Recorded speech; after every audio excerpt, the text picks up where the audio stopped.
Alright, here we go. I'm fully prepared. I have something to drink in case my throat gets sore. A tissue in case something happens. This is going to be a submission video. At least I will try to make this a submission video. So if you are a person from Hack Attack who is validating this run or looking into this submission, welcome. This is Illusion of Gaia Randomizer. A randomizer of a Super Nintendo game that was created by Enix, who is also responsible for Terranigma and Zoblazer, the two more known games. This randomizer modifies the game to be non-linear and gives you more paths and open passageways, as well as modify the game to increase the speed of traversing through sections in the game much faster. It also allows the player to take different routes to jump between the continents and finish dungeons in a non-linear order, depending on which items he obtains. My name's Hiro-sofT, and I want to submit this for Hack Attack. I aim for a time that is somewhat 230. I hope for sub 230. And in our current seed, we have to do the following to win the game. We have to find Kara, which is in one of the 5 non-boss areas in the game, which are Edward's Prison, Diamond Mine, Angel Village Dungeon, Mount Cress, or Angkor Wat. We also have to obtain 3 statues, which can be potentially hidden behind bosses. We don't know which one of the 6 there are. Statue 1 to 5 are hidden behind the area bosses in their respective dungeons. Statue 6 can be acquired by either doing the boss rush in the final place of the game called Tower of Babel, or by collecting a certain amount of red jewels required to enter the secret dungeon to beat the secret boss, Solid Arm. During the game, I have to acquire items, finding various kinds of key items to unlock new places. I have to enter places called dark spaces to gain abilities that help me on my journey in order to progress through dungeons that are otherwise not traversable. As well as I have to find the jewels in order to get the items that the jeweler has, which I don't know how many are going to be required. It's part of the randomizer. I'm playing this on normal logic and normal combat difficulty, which are both deciding how difficult the seed is going to be in terms of item logic and combat difficulty in terms of how much HP enemies have and how much you can endure in terms of attacks. I'm about to start, and I will talk about my thought process as I go on. At least I will try to do that as best as to my abilities. This randomizer is not an easy randomizer to talk at the same time. There are a lot of sections where it can easily be really difficult, so I apologize for that. My performance might be not as good when I talk a lot. I'm trying to improve that. Alright. I will start the timer as soon as I press start journey. As soon as I do that, we are off and the game begins.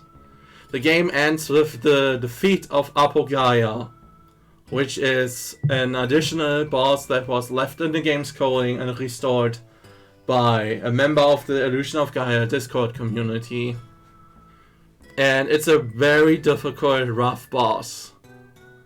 So look forward to that. Alright. 3, 2, 1, go.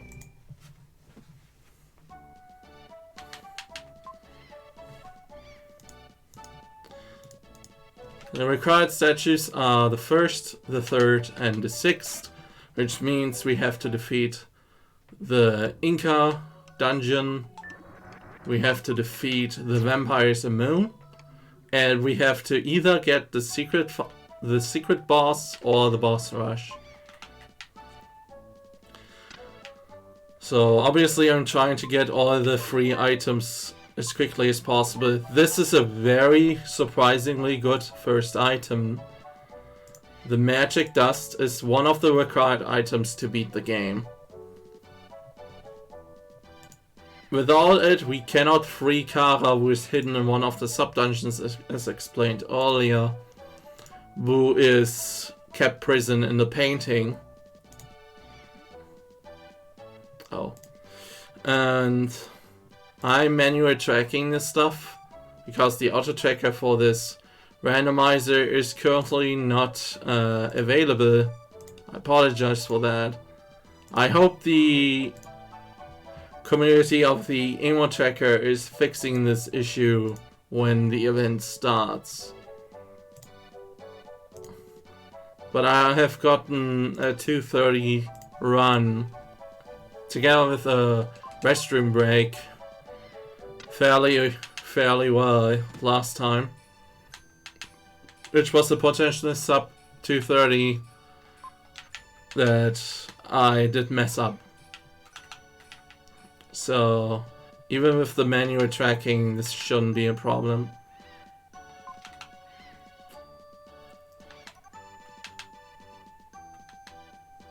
One of the key features you have to consider is that I have to do a lot of the early things first, because if I don't, I have to fight very strong enemies and have the potential to be really mean. Alright then. We have 5 red jewels.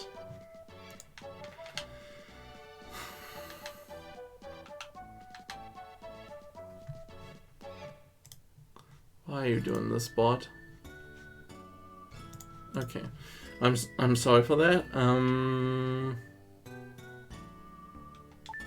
Yeah. So my way of handling things, my routing, is to go to the easy locations that are free first to assure items. So Moo has the large roast, which is a travel item. So we want to remember that.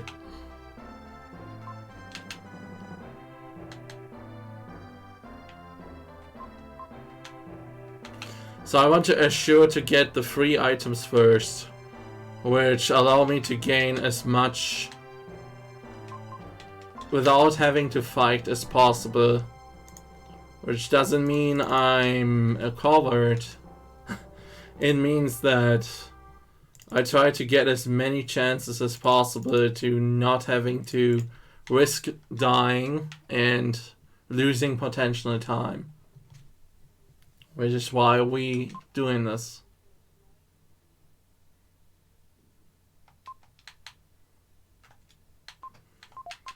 We can throw away not needed items that are not going to be useful for our journey. That hieroglyph tile is required for statue 5, which is the Mummy Queen, which we don't have to fight. The ability that we got is the Spin Dash. It allows us to use a very powerful ability as well, the main character of this game. And it allows us to stay invincible as long as we use it. And it kills enemies really quickly with high damage. It needs to be charged up before it can be launched, so there is a drawback to that. So you will see now combat, which is going to be the Moon Tribe challenge, You have 20 seconds of killing every single caterpillar in this room. Which is not that difficult with the spin dash.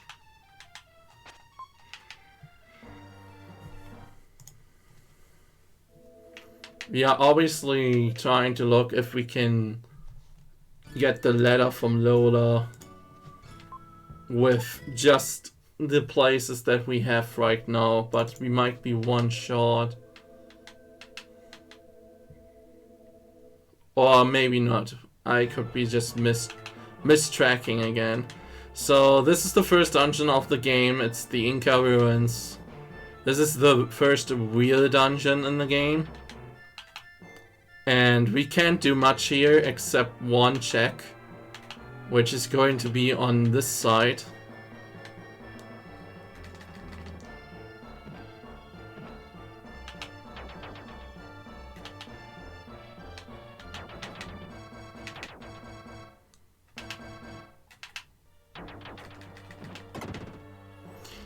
So, certain enemies in this game, when you kill them, are releasing orbs that make passageways appear, such as the one staircase you just saw.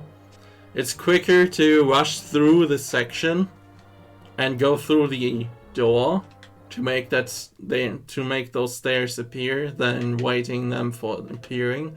There is a glitch in this game, or an oversight, that allows me to be even faster than that. But it was not required to do it this way at this moment, so I decided to go with just going through the door to do that, because the other mentioned method requires the pause menu. So we have the letter now.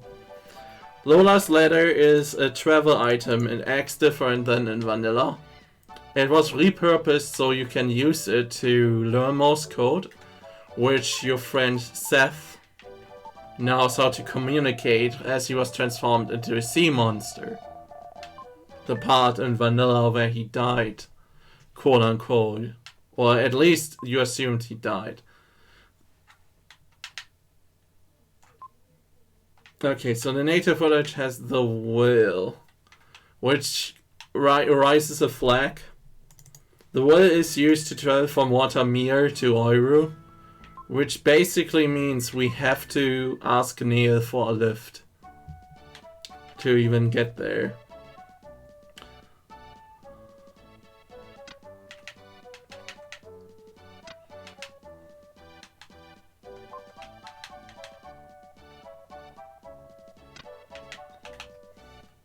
To talk about more this randomizer, it was created by a person named Don Bagumi. He was someone who was like sad about the fact that there is no randomizer for this game. So he decided to step up and make one for this.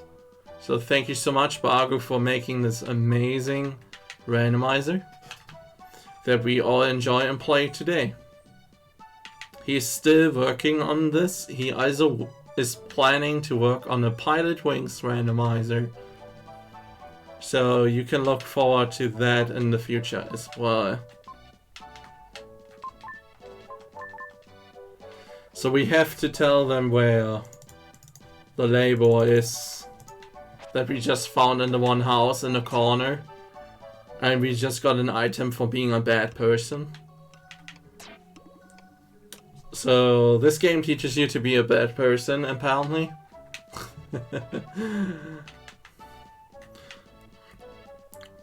But this is an easy town where you can grab the items fairly fast. And okay, so I have two options, which would be Skygarden, which would be not really open much, or Diamond Mine. So what I'm gonna do now is I'm gonna go to the other town, which is called Watermere, and get the free items out of there too. There's this infamous lily pad down here that just goes away when you enter this town, so you have to wait a little bit. This is the perfect time to discuss some things or read some nice donations.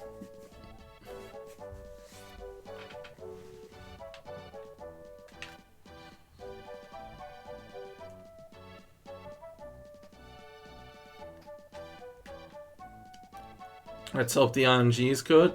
This is not a good RNG. That could have been bad.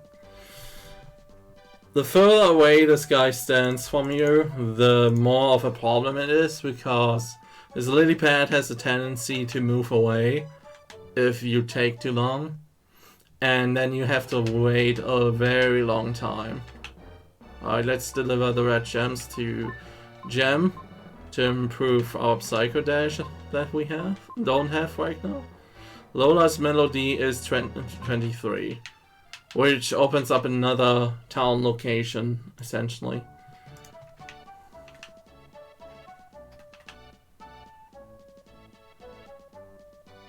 We want to check every single dark space we can in order to find all the abilities that we have. If we found the 3 important abilities in this game that are required to finish it, we don't need to check these spaces unless we want to transform, which is going to be a part later that you're gonna see in case you haven't seen the vanilla game. This game has transformations. Okay, this is a useless end. Sadly.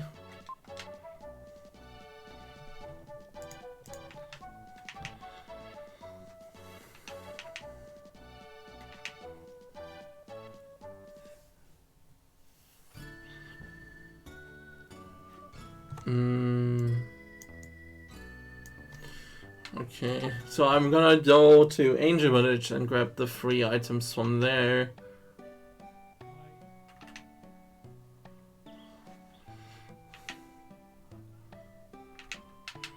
So yeah, this is normally wise in vanilla, the point where you can always return to earlier places. You just cannot get behind this place anymore. This is where the game basically says, alright, I guess the total linear path is not okay. You can travel from here now as much as you want. Everything that came before this was inaccessible. So this is Psycho Slider, which is really good, because this allows us to finish this dungeon, which is going to be right now here. Which is the Angel Village dungeon. Now I'm a little bit scared because this dungeon has enemies that... This is basically half of the game, really mid-game. So enemies are expected to kill me really easily at this point.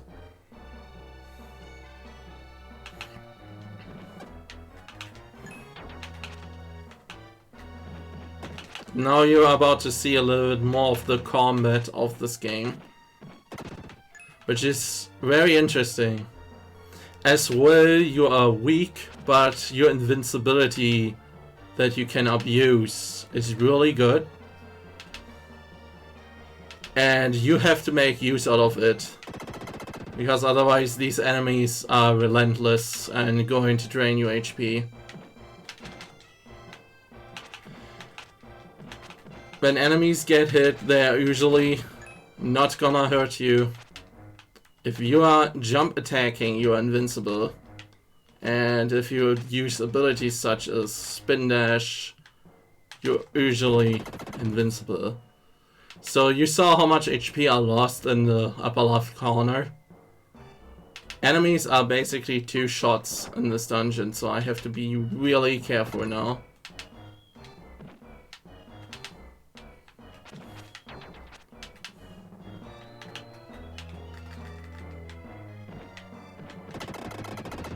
Just to showcase how useful the spin dash is in this game. So welcome to the wind tunnel.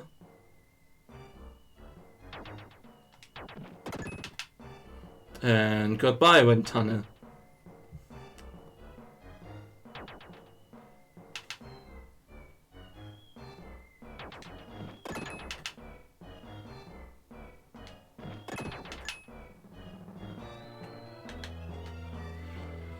Okay, so now we are approaching Ishtar's altar, which in the vanilla game had Kara captured. in a painting. And we are going to check if she's here. Okay, so Kara is in this dungeon. We have to remember that. When we get the... Oh, we have the magic dust. We actually can free Kara right now. So that's one problem out of the window. We have one of our required items. And goals achieved. That is a Rama statue, which is required for statue 3. The mystic statue. That we need. And now we have to pay close attention, so... Diamond Mine has Dark Fire, we remember that, that's really important. Now I have to pay attention.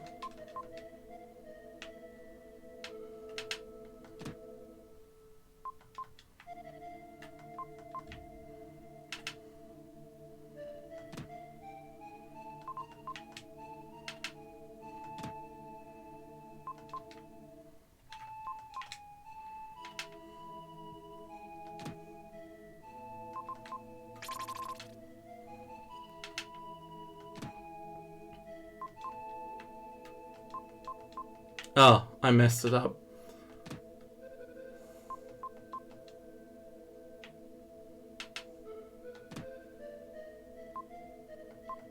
Oh yeah. Oh, okay, I really messed that up. That is not supposed to happen. Now I have to reset this puzzle. So this puzzle is that you have to look for the odd object or the odd thing in the room, and you have to basically point at it. I did mess it up, so you can. This is a good showcase of this feature. You can actually reset this puzzle by talking to Ishtar. So in case you did mess up like me, you can actually go back in.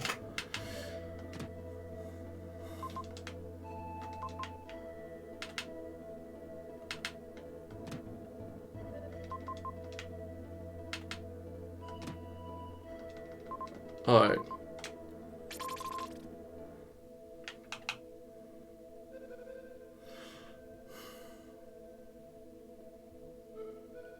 So now we can leave. That is an unfortunate time sink right now, but at least we don't have to do this dungeon again.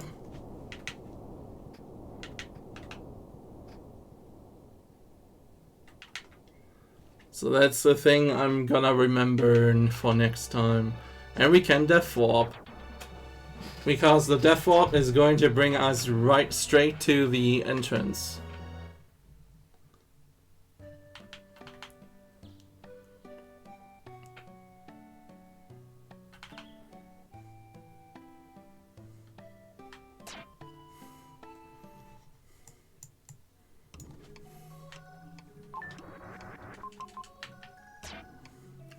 So I'm gonna go and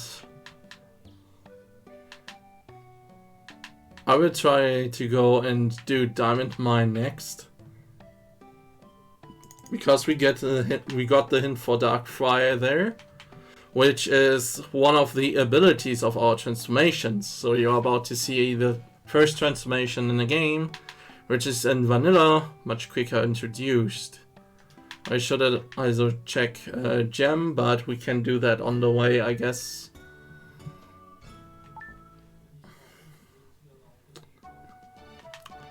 So there's a lot of things that I can improve in terms of movement, but I will get there, I will get there.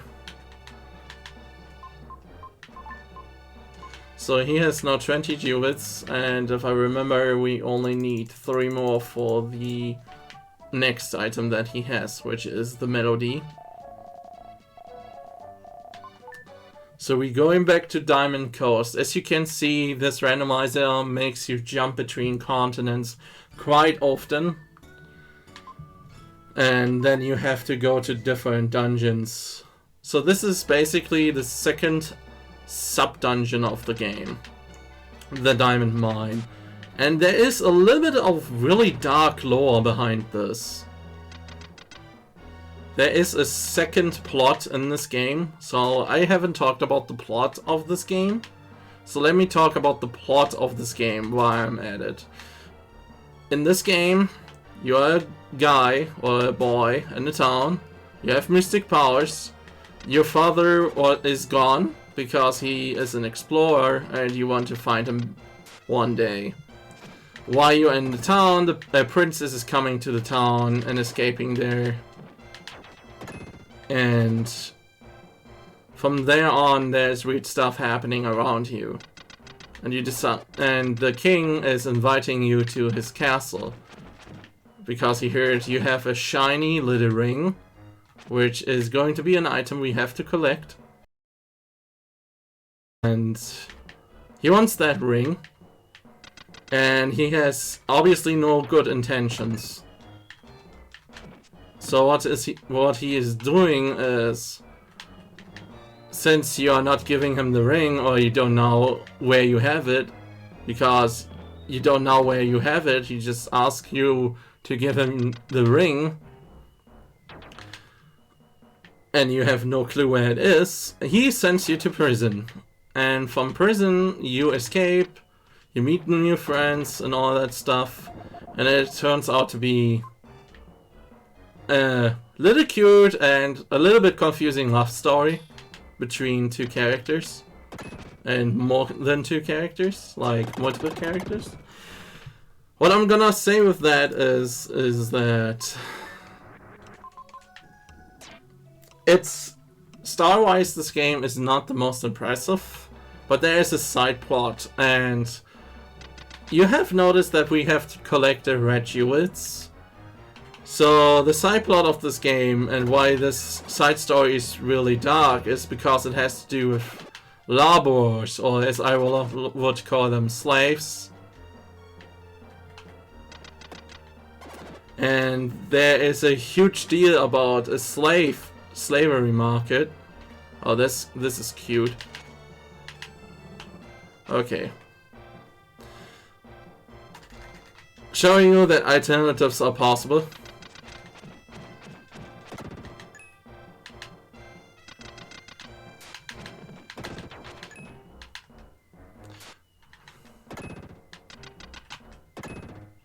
Okay, now I'm actually scary low on HP.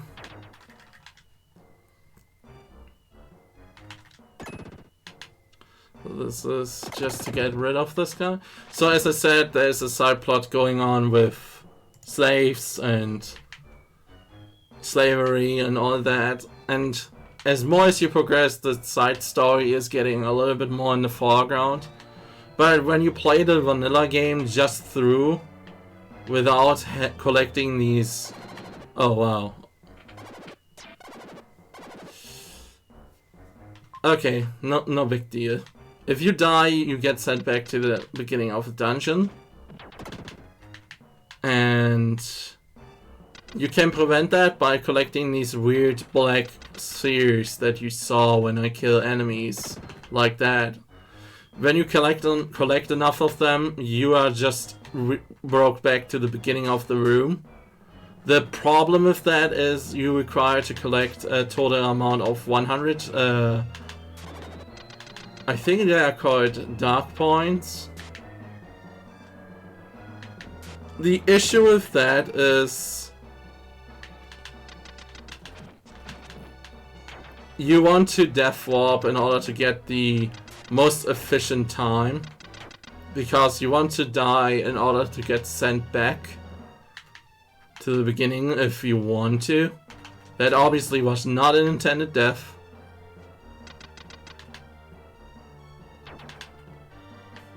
But these beholders are very rough enemies to deal with.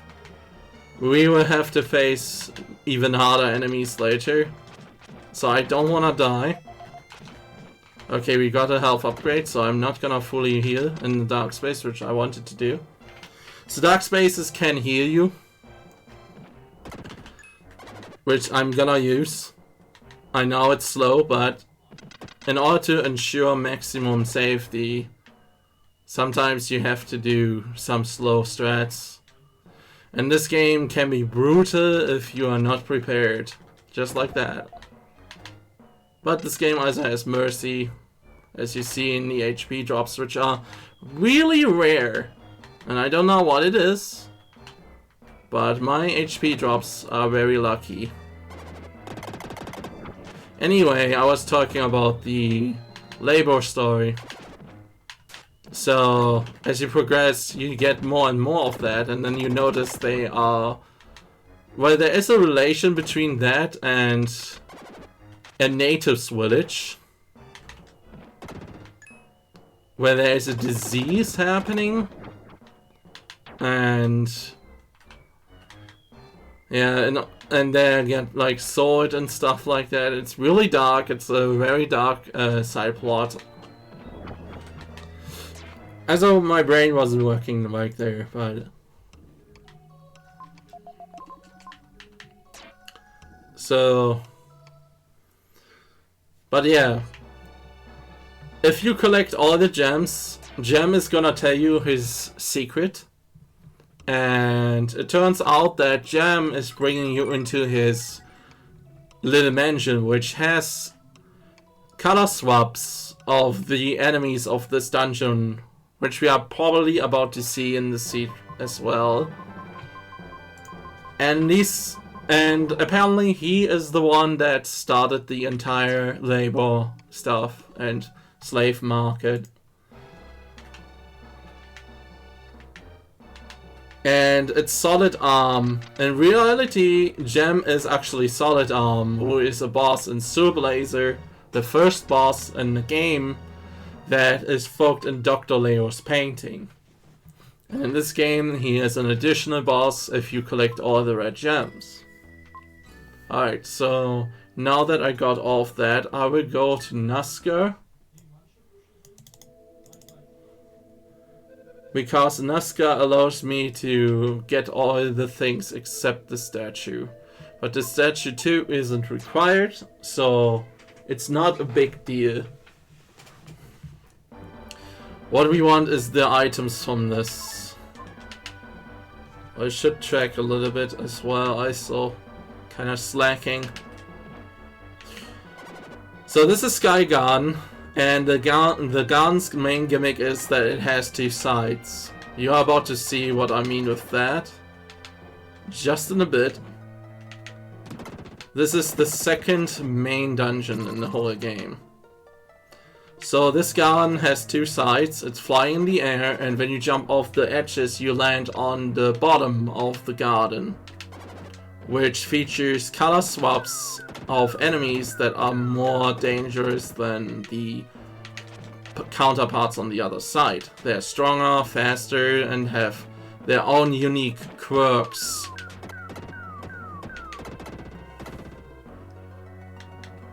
So you have to be careful with that.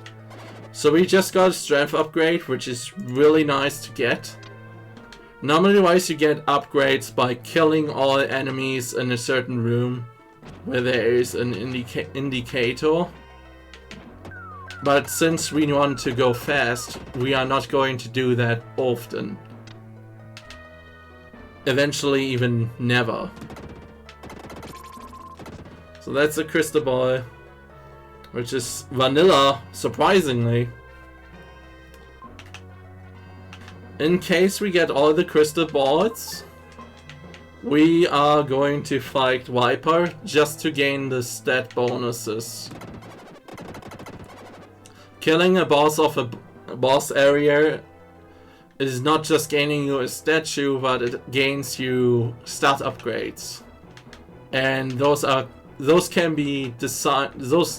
decide if I'm going to survive a situation or if I die in a situation.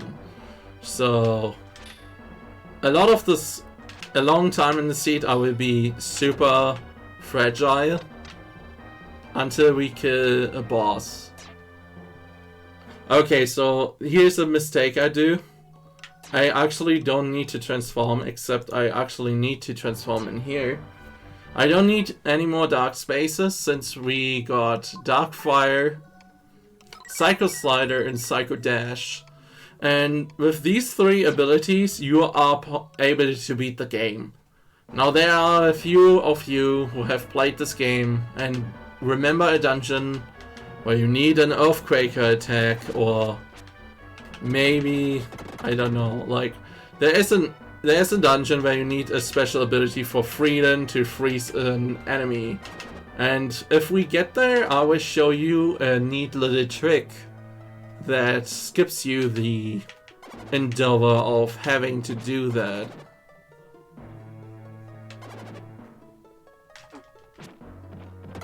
So we have an upgraded Darkfire, and you saw me do the pause glitch there. That allowed me to make the barrier disappear quicker than it normally does. So when one of those orbs is released,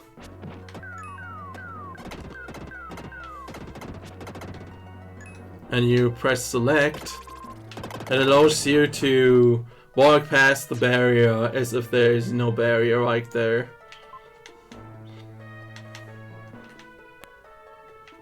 Which is neat.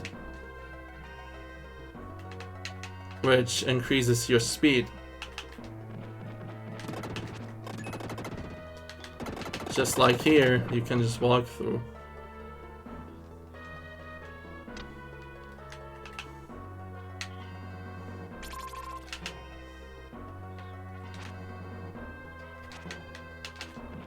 So, with jump attack can hit objects from far away, which is useful. And normally-wise, you have to do this puzzle in a different way, but we're gonna do it this way because we have this ability which you are not having in vanilla normally. But the randomizer gives you the option to do it this way, which is quicker if you have the spin dash.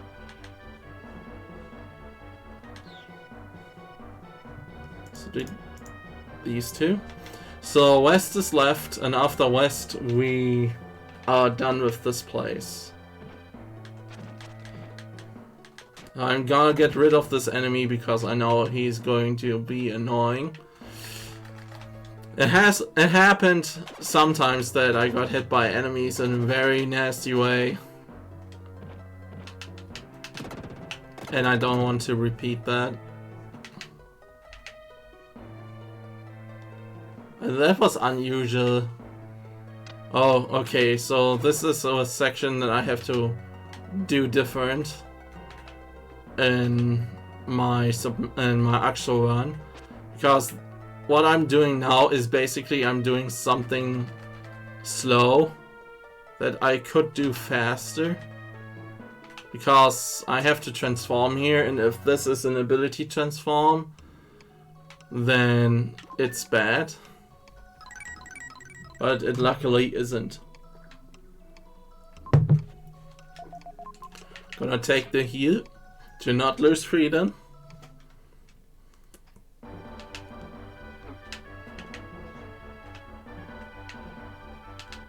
And I'm glad the fire snake is not dealing much damage. These fire snakes can deal a good chunk of damage if you...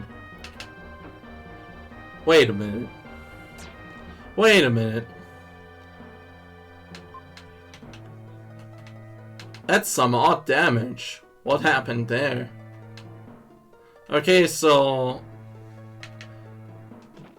I have a confession to make. I never knew that about this game, but I think I know what's happening right now.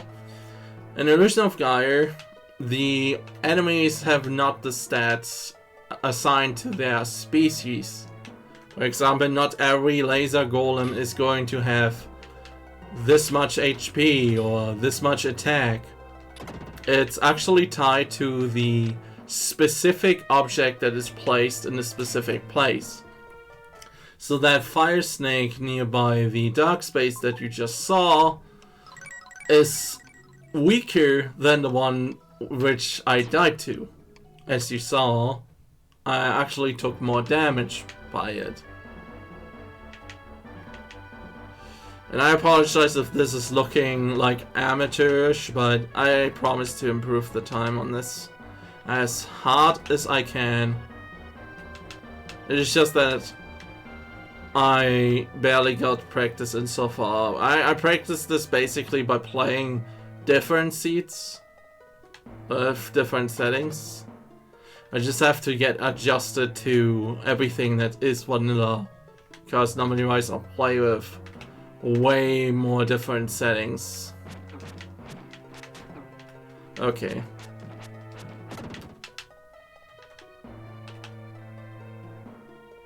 It's not good that I just sweat.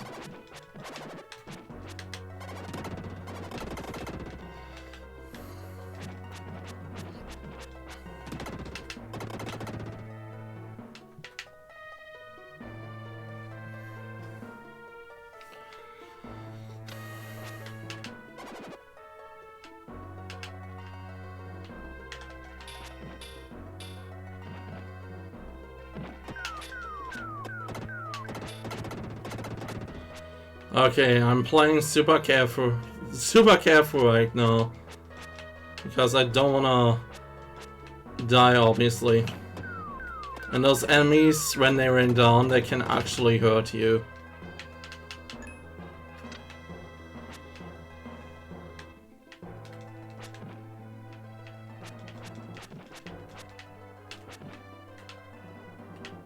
As I said, the combat is interesting, but it can be rough at times.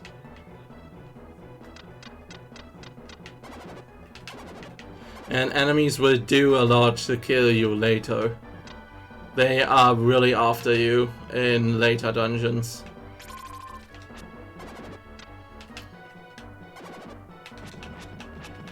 As you can see, when you hit enemies, they don't hurt you, which I'm abusing to get faster through some stuff. Alright, but we have a perfect situation going on right now.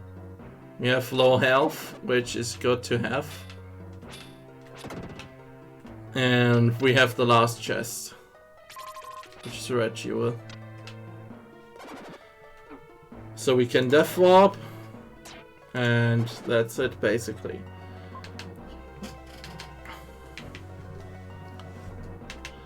So my next step is going to be to travel to the Great Wall.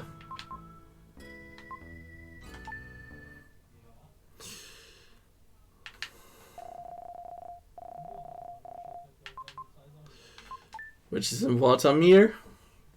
I will either go to Gem and deliver the stuff, the red jewels, to empty my pockets. Item management is really important in this game. And we just got the Lola melody, which gives us access to Itori Village, which we will do after doing Great Wall. So Great Wall is interesting because it's the dungeon where you get Spin Dash from.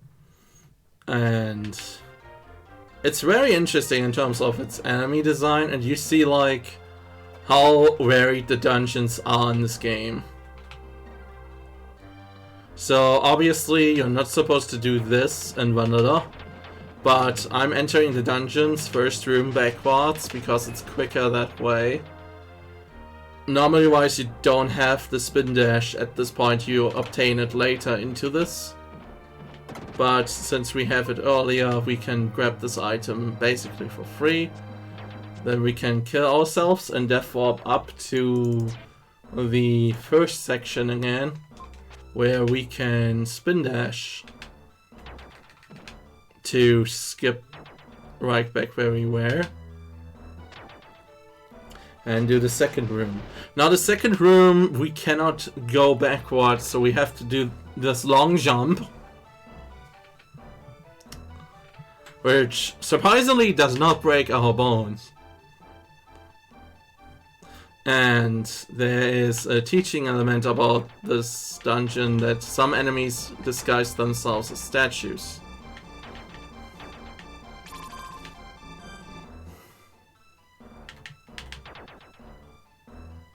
So I haven't used the block a lot, which probably is it is showing, but there's a block function in this game.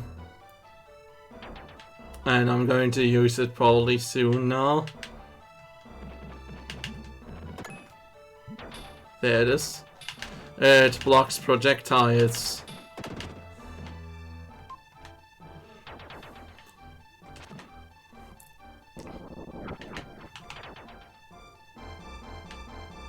That was really close.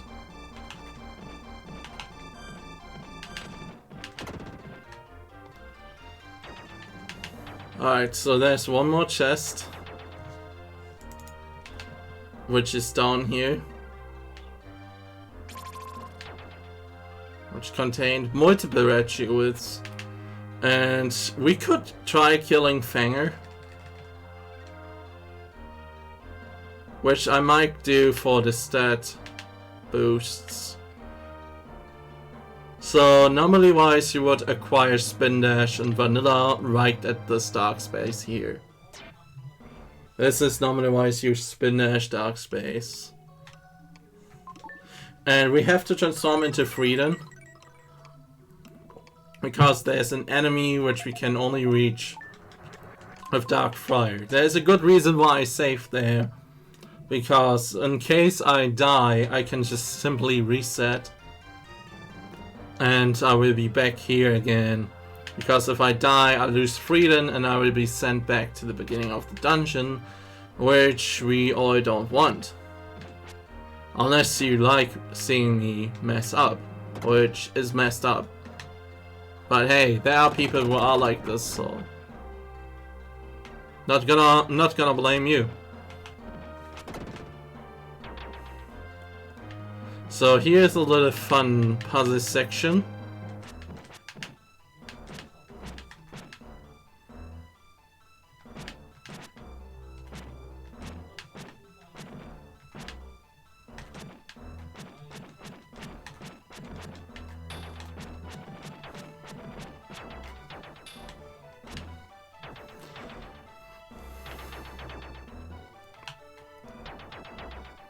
There's a flame in this room. There it is. Alright, so now we are going to the statues room. We just got a snake on our leg.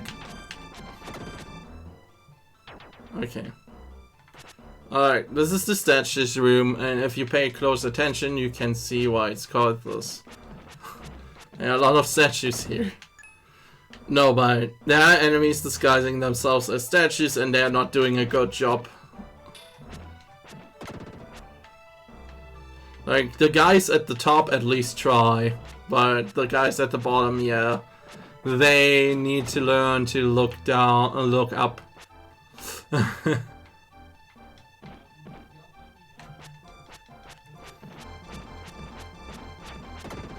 So the objective here is to kill all the statue guys to release a dark space, which I'm going to have to use to turn back into Will. There it is.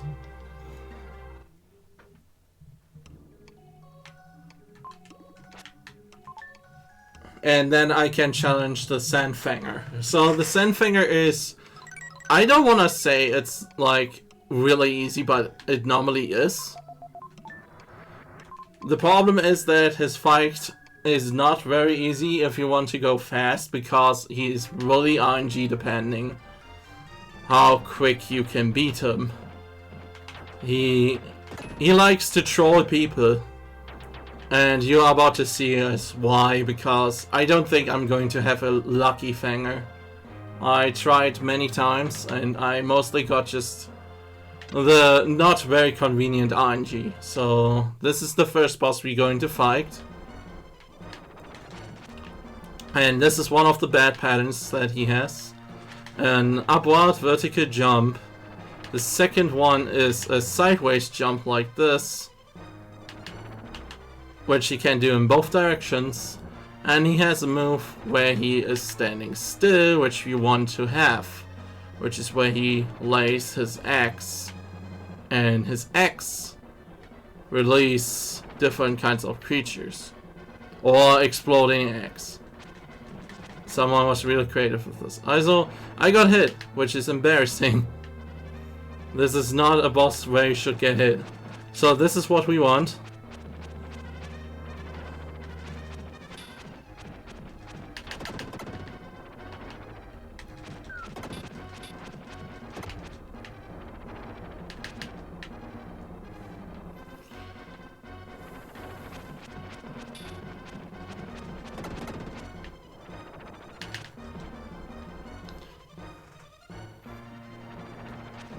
Wow, very good fanger. That was a very good fanger. So we got statue 4, which is not required. So we wasted a little bit of time, but this gives us all the upgrades that are tied to the Angel Village dungeon and the Great Wall that we just beat. So we are now more powerful and can endure a lot more of attacks, as well as deal more damage if it was power up upgrades like that. Alright, so we will go to Itori Village next. Menuing, please. Okay, so we go to Itori Village next, which has probably some important items for us. There are 2 items. And Solid Arm only has an herb for us. I will refer to Gem as Solid Arm for now on. So we play the melody here. And it's gonna make the village appear. We have to remember to come back if we have a necklace, because there's a friend of Will in this town called Lily that we need to do some stuff with in some dungeons. Now, what you have to do is not what you think right now. With stuff, I mean, obviously things that only Lily is capable of doing, like opening a coffin and helping you with pressing the switch, like 2 switches at the same time. I also forgot that I don't need to check dark spaces. So. Hiro, forget dark spaces. So this is simple. We also get another hint. Okay, so the good ship has a red jewel. We have to check the red jewel requirement again. We have to kill Kastov anyway, but at least we know it's not that bad required. So Itori only gave us red jewels, which is not good. Do I have anything?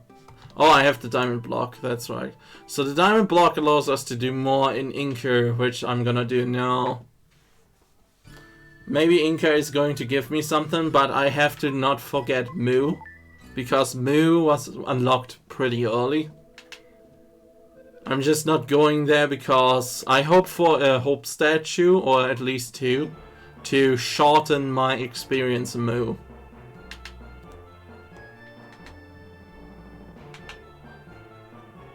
Alright, so we come to one of the most annoying parts of this dungeon, this being the diamond block RNG. They are going to fall down 6 platforms in the middle here.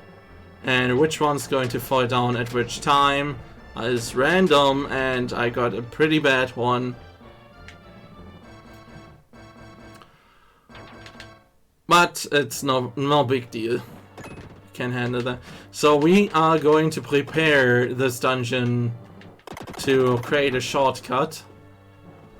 That enemy right there creates a shortcut further down, and there are multiple enemies like this in the dungeon's main room, which is the outside room.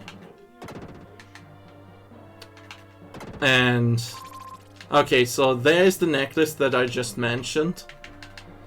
It opens up, as I said, the coffin in Seaside Palace, as well as the Edward prison. But we need the prison key to gain access to the prison. So Edward's prison is not yet in logic right now.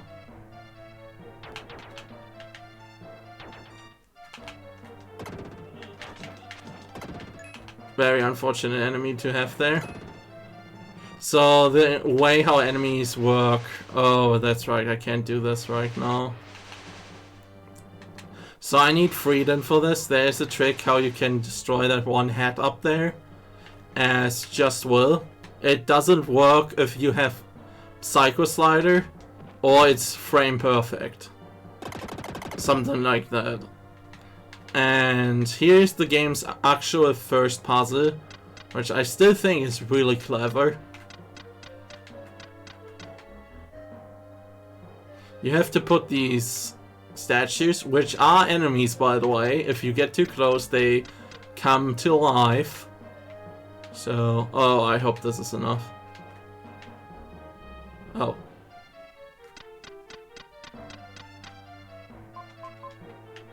Okay, so I obviously did a mistake here. I'm going to fix this mistake. There we go. So, if you get too close to these statues, they turn back to life, and... wow, okay. Obviously you don't want that, because they mess you up during making the puzzle, and... obviously you need them for the switches, and if more than one is active, then you have a problem. So we need to transform into Freedom to take out the Inca statue head that we just saw.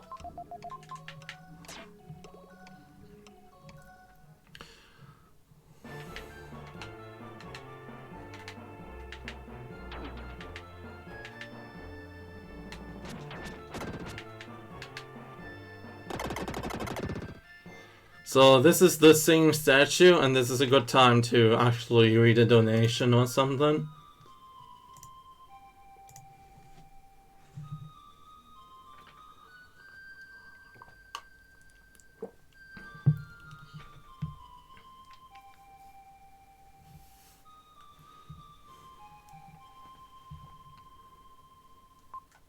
Alright, so this guarantees us Edward's prison. That is just the key that I was talking about. So the prison is completely open for us, which we might do next. That is a very good tell that the prison is going to be required. Or might have something of interest for us.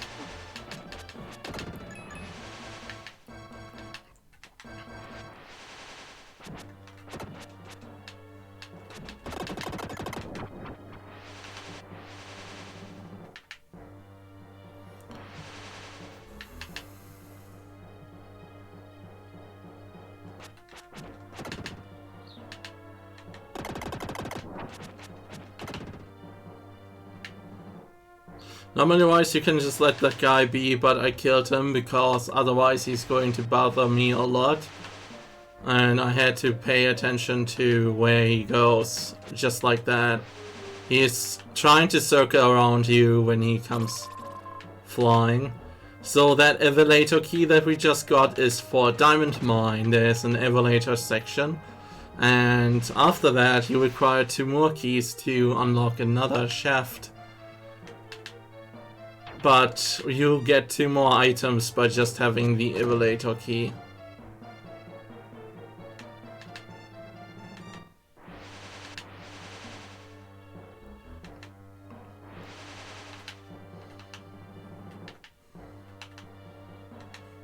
These statues are special and come to life if you hit that switch, which you don't want to do right now.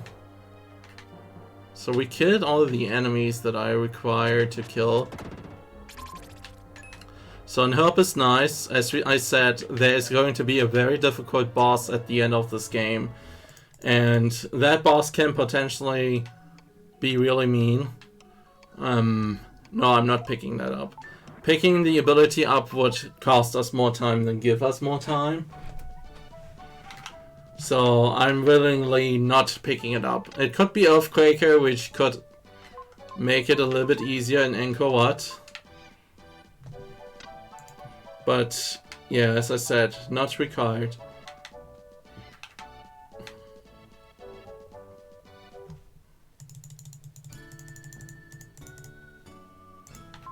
So we go back to prison. This is a thing with this randomizer. Get used to send back and forth between certain dungeons. It happens. Especially with dungeons like Edward's... Oh no. Oh no. Oh no. Oh no. I did it again. I did it again. I need to retreat.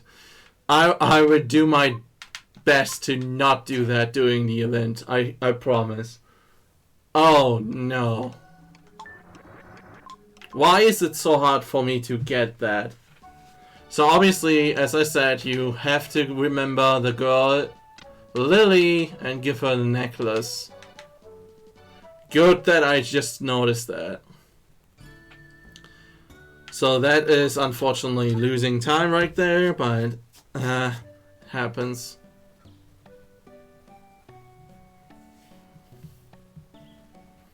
All that can be shaved off if I get even better at this. At the moment, as you can see, I still have some problems, but... So now we picked up. They should change this in a tracker and actually show you only the prison as green if you have Lily. That's a problem. So I apologize for the mic there. I don't know what it is and why it gets static over time. But a bump or two on the back and it's fixed again.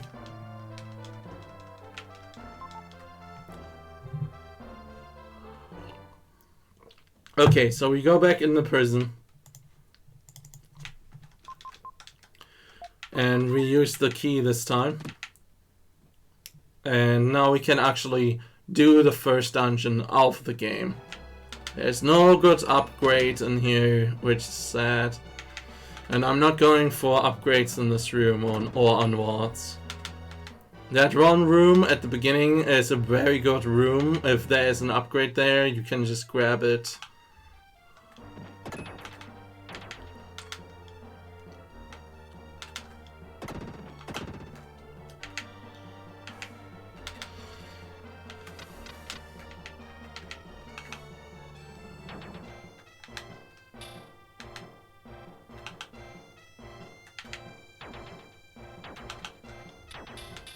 Okay, so those are solid. Learned another thing. We don't need that, so we can drop these.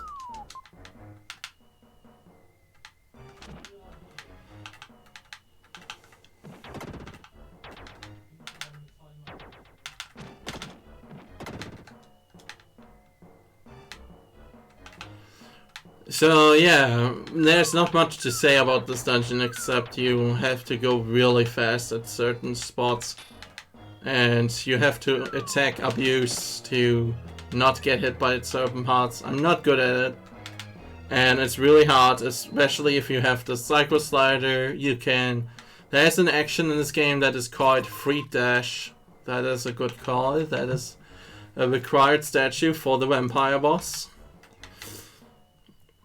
There's a move called the Free Dash in the Illusion of Gaia community. And it's a very precise trick where you have to press a diagonal input while you're running and attack cancel that way.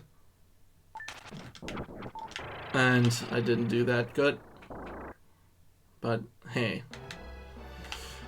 And that is no longer really RTA possible if you have the Psycho Slider, because you need to be in running animation to do it, and obviously you are in running animation if you want to slide, and that makes it harder. It's a frame perfect trick when you have the slider, because your running attack gets replaced by the slider.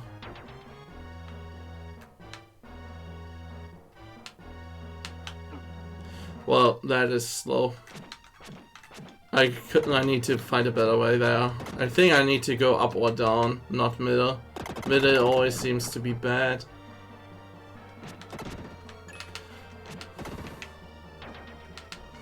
Still routing.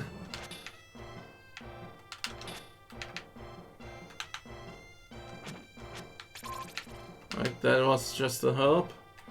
If we are having bad luck, this could be just a dungeon with nothing in it. But it had the Rama statue at that one section, so I'm glad we took that. It is just that the parts where we needed Lily didn't seem to had much. Okay. Yeah, so that was time sink right there. Considering even that I wasted time twice by forgetting about the picking the girl up. Okay, so the last option we have right now is Moo Palace. And we are going there. But first we will visit Gem and remember how much we need for his secrets. One more gem. Okay, that's good. If we get his secret, I think we are as a possibility to get to Dao. And that unlocks a lot of other things. So this might be required that we get something from Moo. Like red jewel from Moo. And then have to fight Solid Arm. Which is gonna be a rough thing, all things considered. Because the secret dungeon has the strongest enemies in the game. In terms of attacking power and HP values and stuff like that. So this is Moo, and it's a hated place in this game. It's the third dungeon, and the first dungeon to introduce you to the bloodthirsty enemies in this game. Every enemy in this dungeon is super aggressive and wants you dead.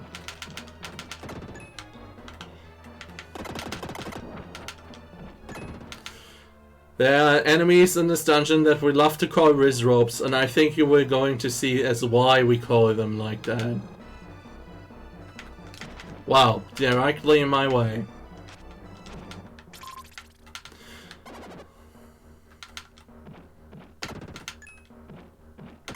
I will have to deal with this Riz Rope, otherwise he is not gonna let me pass without hassle.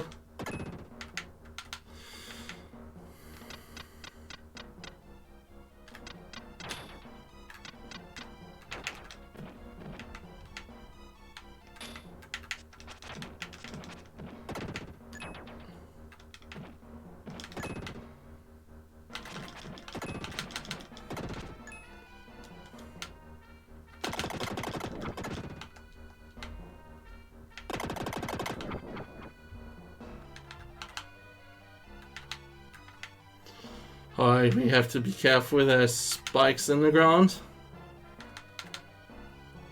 And there's another Riz Rope, as I wanted to say.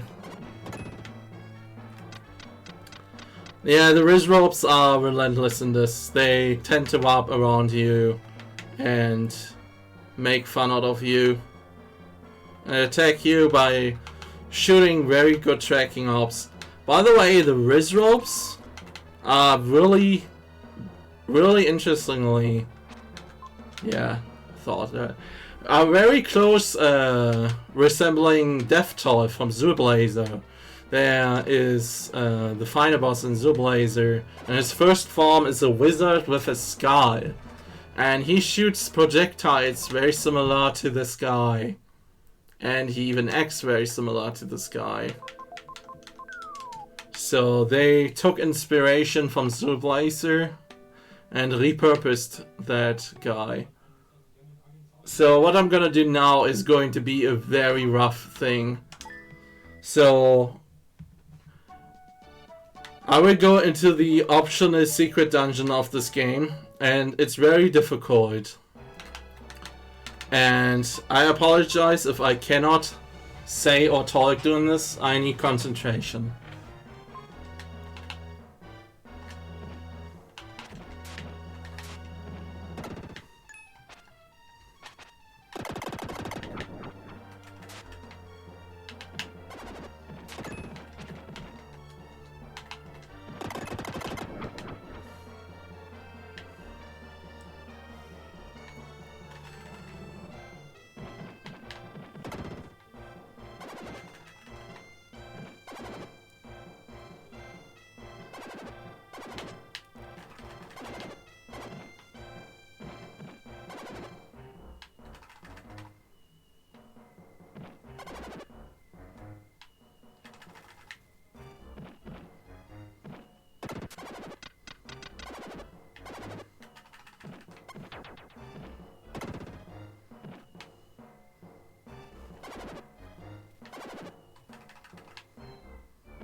Okay, this is Solid Arm. I still need concentration. He's a very simple boss, but this can go wrong.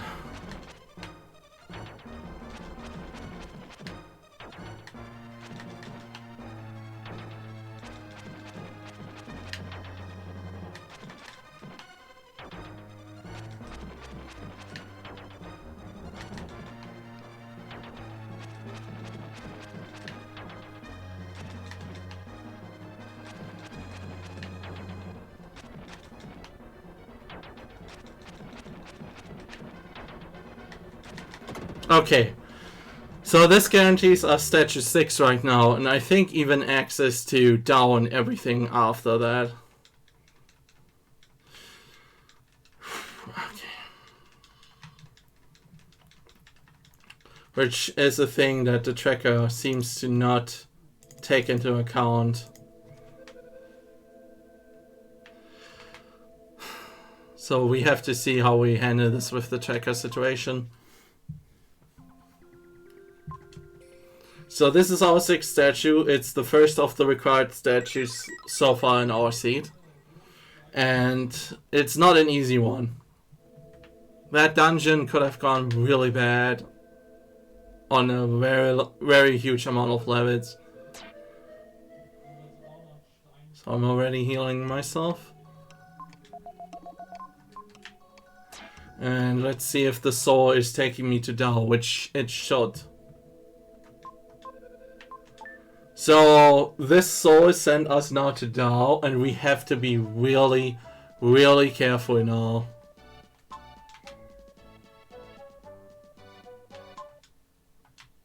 So Killer 6 has a red jewel. That means we don't need Killer 6. Okay. Gargon Flower and Crystal Ball.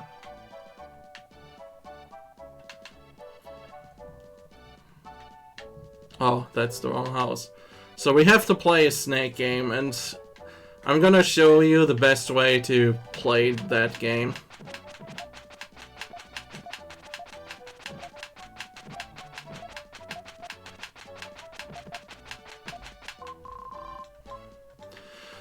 Mushroom drops. Okay. I need to mark down stuff that I forgot to mark down. So we have the Garden Fly. We have another Crystal Ball. We have both armor statues. And we have 5 hopes.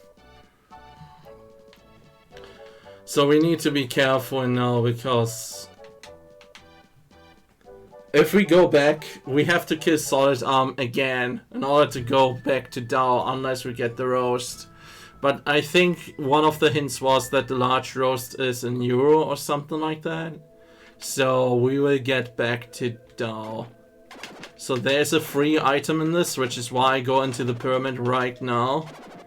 Because this free item could be something useful. Moo Palace Key. Which opens up the Seaside Palace, which is nice to have. So we don't need to do the pyramid right now, which I appreciate.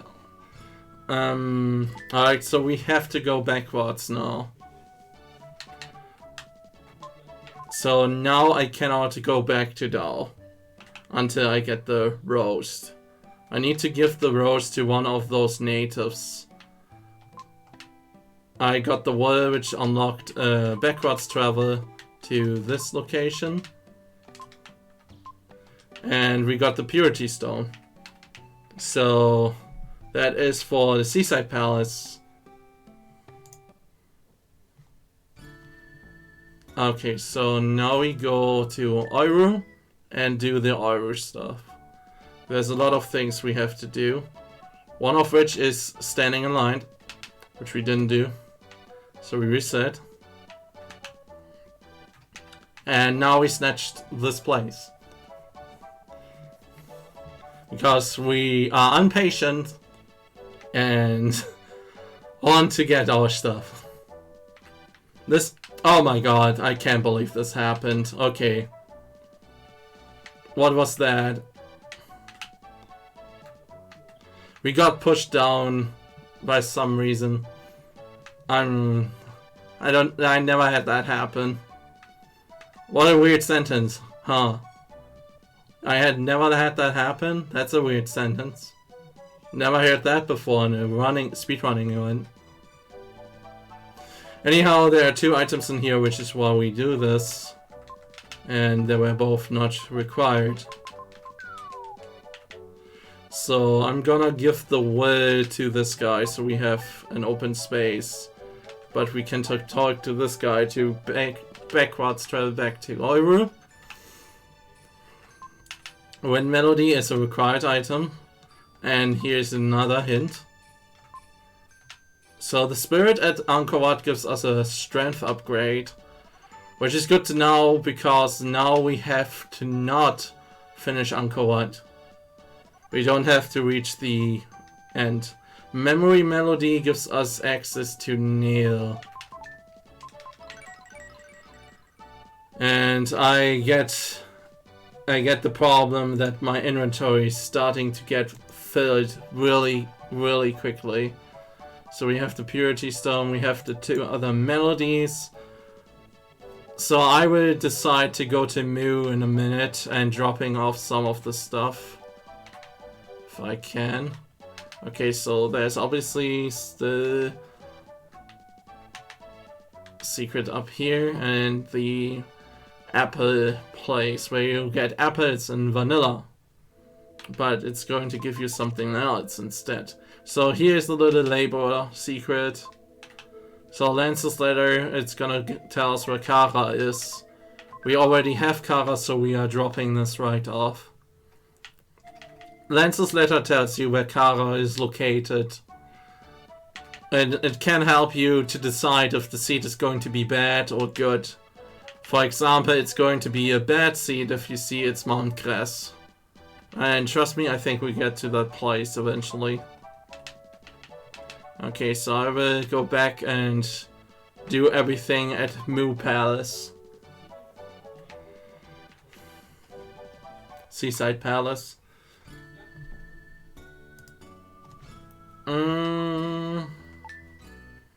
And after we did Seaside Palace, I will go to Niels and use his melody to let him remember how to fly planes.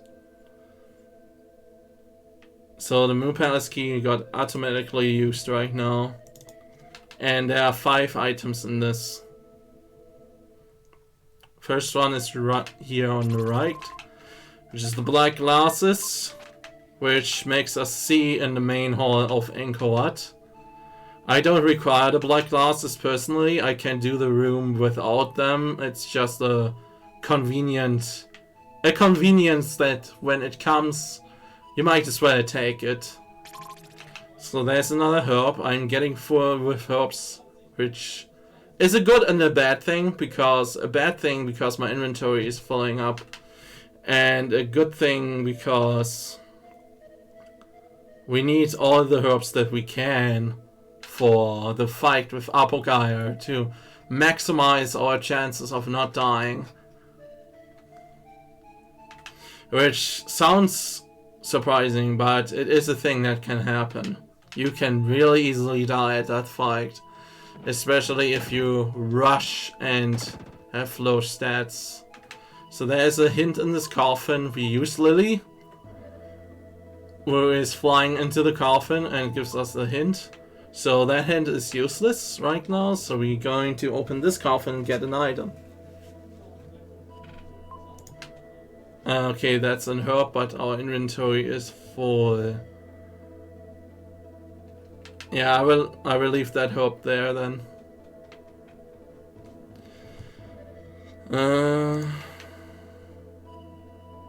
So we're going to check this chest that I forgot last time. Okay, we have to get rid of a herb now. We need the mushroom drops in case Mount Cress is a required place to visit.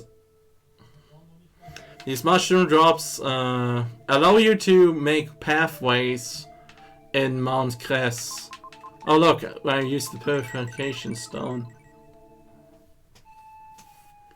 that I can get the herb, and if it's nothing useful, then I just let the item be there, I guess. Well, maybe no. I actually move immediately to Buffy, who is the dude which in Vanilla steals the Moo Palace key from the vampires, and there's an in-joke in this community that he's called Buffy because he stole an item from the vampires. Got it? No, Buffy is female and stuff like that? Oh, okay.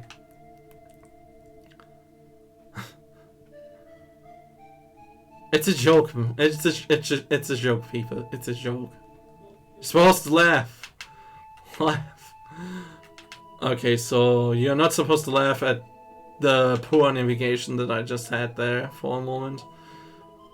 Nice lady right there.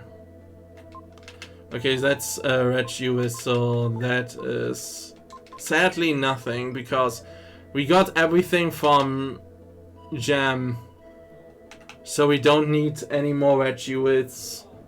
They have no more use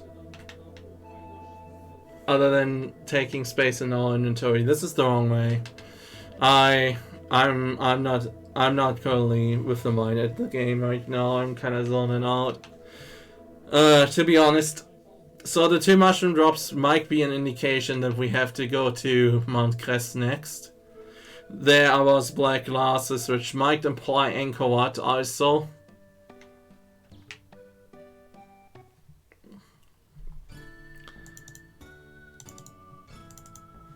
I need to mark off Nato's village.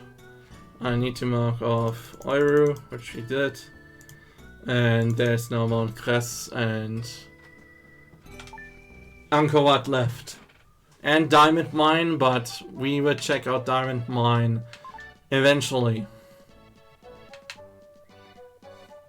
So the next dungeon I'm gonna do is Mount Crest. We already know that the end of Mount Crest has an item I don't need. We had a hint about it. And because of this, I can do Mount Crest and be sure to check everything that I have to check. Now this dungeon is very infamous because it's a very, very frustrating dungeon.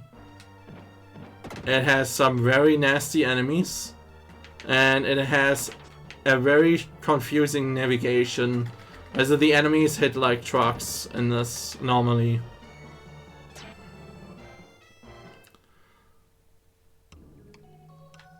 I will heal myself, and I will try to not be Frieden this time. I did the dungeon as Frieden normally wise because of his higher defense and his nice ability of Dark Fire. Oh, that was odd. Why did he took so long to spin there?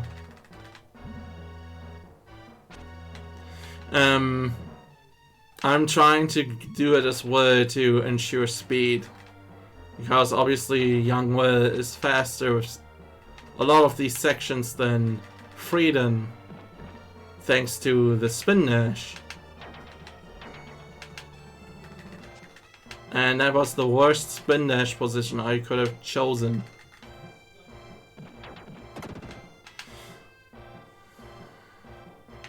So that dark space is not of interest. What is of interest is this path down here. So that is a defense upgrade. Which is not bad, considering our squishiness.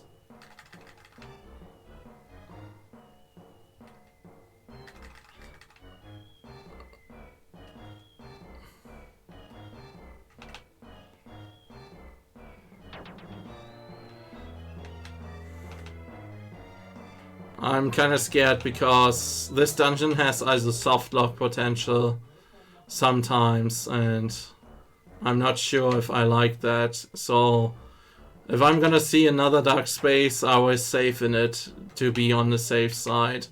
It happened to people, and I don't want to have it happen here. This dungeon is notorious for being annoying for a lot of reasons, and soft locks are one of them. So when you pick this randomizer up, be ready for this dungeon. This is not the correct way. I'm doing a lot of mistakes I didn't do last time I played this. But then again, I played another seed before that.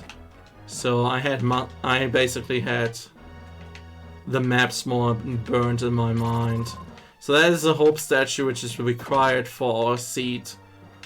It's required for Moo to sink the water level so we can reach new places. One of these guys is unlocking a pathway, just like that.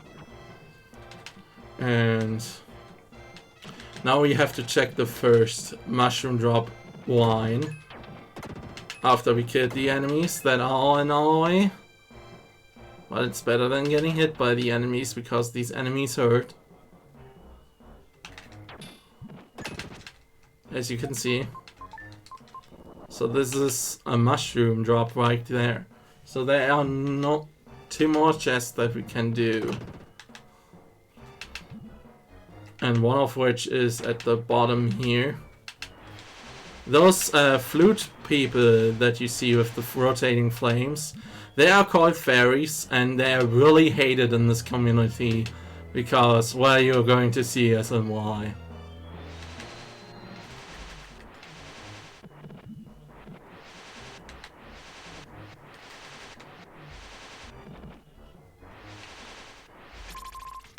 So there's going to be a lot of those people, of those guys coming by.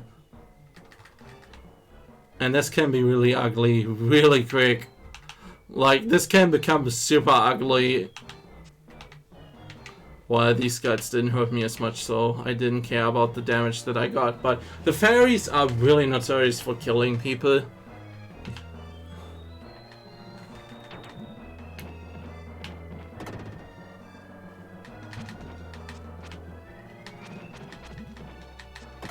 Okay, that was not nice.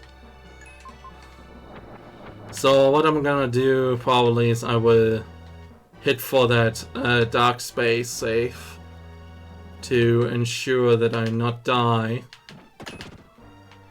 That was close.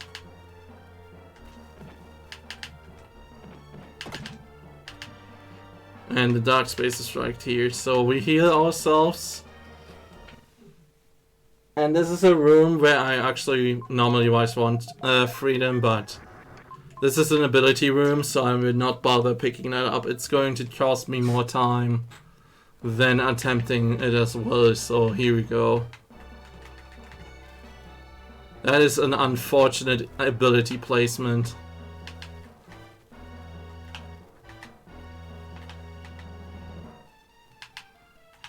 Okay, so we went the wrong way. This is not the correct way. The correct way is this way. As you can see, this dungeon is a little bit confusing and it needs time that you get your head wrapped around it. I did a very good job last seed with this dungeon and the navigation out of it. It is just that today I don't have the memory of yesterday. So that was just another ritual. So we don't need to do the top. And we cannot do the top anyway, so we have a hope statue that unlocks more stuff in Moo.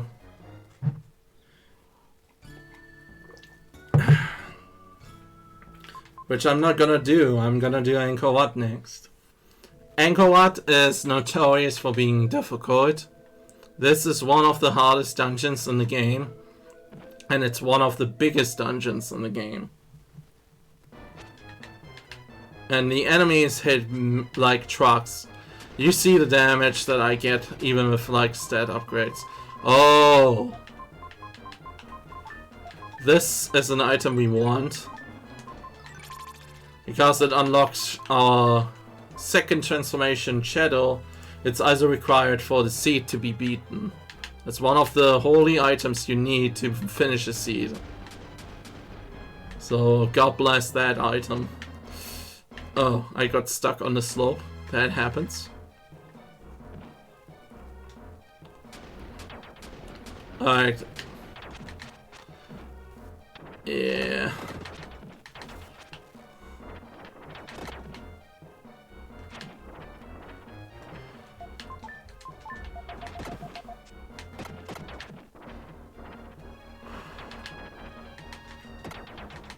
Oh. Oh, and I wasted a herb. As I said, this dungeon is difficult, mostly because the enemies are relentless and they hit like trucks. It's really easy to die in this dungeon, especially considering the little amount of upgrades that I have. Killing Solid Arm did not give me upgrades, by the way. Only the boss rush gives you the upgrades. And if you acquire statue 6 by not doing the boss rush, you're not granted the power-ups. So there is your risk reward system for doing that. It's quicker, but you're doing a very risky move with that, which obviously bites me here right now.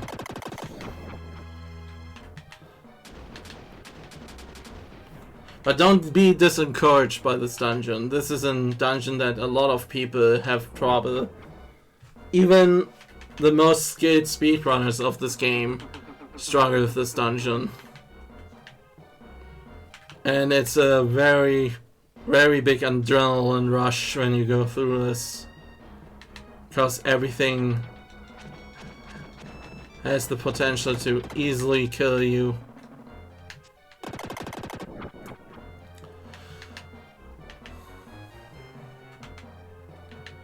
Alright, we going to wait here a little bit. Because that sky otherwise is placed exactly like that and hits you. So that's our second hope statue.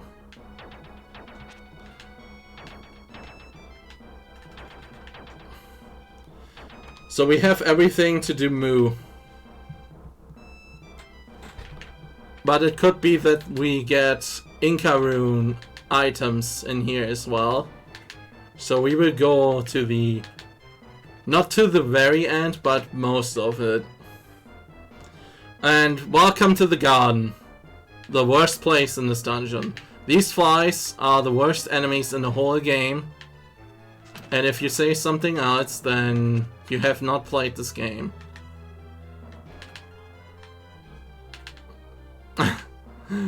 These flies are random in which direction they fly. They're super quick. And with freedom, they are no problem. They're a really massive problem as well, though. And considering my stats, they can murder you pretty easy. So the reason why I go in this dark space is, for one, I obviously want to heal. And second, I want Freedom for his Dark Friar. Because, as I said earlier in this run, there is a section where you require an ability as Freedom. But I'm going to show you how you can skip that section. Oh, this is bad. Yeah, that could have been better. That could have been smoother. And no idea what happened there. Oh god, this fly. Yeah, look at the damage the fly just did to me.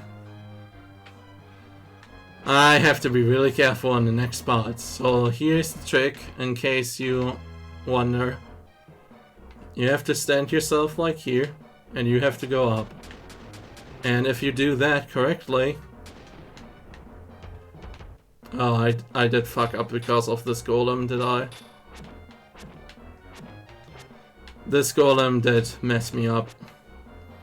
As did I say 3-word, I'm sorry. I will not do that in the event.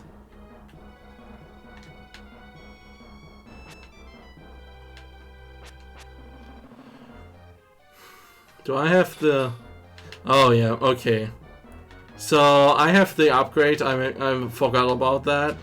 And I'm again very sorry about that word that slipped out of my tongue. I can't help it. Like, it happens from time to time, and it's a very big problem. I need to get, not do that. So what I'm gonna do now is I'm gonna ensure this guy is not messing me up. This is gonna take some time, but he's now gone. So I position myself here. Oh, I don't have the upgrade. Okay, so you position yourself there. And you hit the golem. And you do that until he is dead. So, This golem is otherwise blocking my path, and he is not going away. So there's this guy in this room. And there's more skies potentially. Yeah. Okay, this is an herb, and I'm gonna use one to ensure that I will not die a horrible death before I get to this section. This was probably a time waster, but I didn't want anything to kill me before I set the checkpoint. Yes, this dungeon has checkpoints. It's this big that it has a checkpoint system. So now that I went into that room, I go backwards and I will go and let this guy release his children. And I will die to the children. Why am I doing this? I'm doing this because for the next section I want to have will. And because the checkpoint was set in this place, it actually brings me as will here. Which is what I want. So the next few rooms can be very difficult, so I will not talk right now. I apologize for that, and I hope you understand.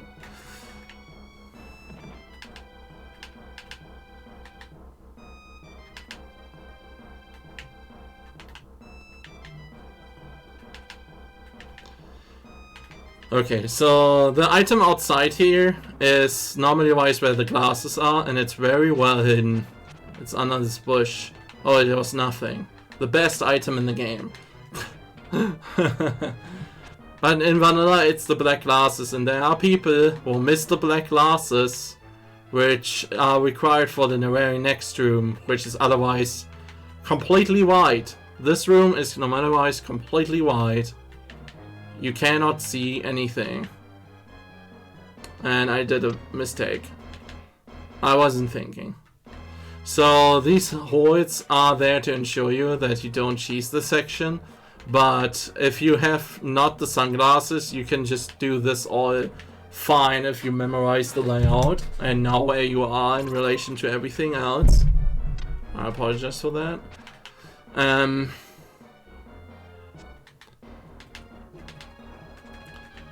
So there's one more item we can potentially check. We know the spirit has nothing of value, so... Oh god. I don't like being this close to death again. But here we go.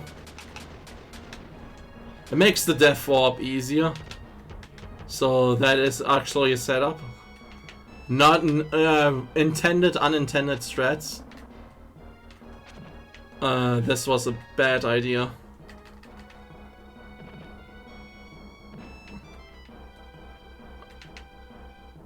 Yeah, these heads are out for blood.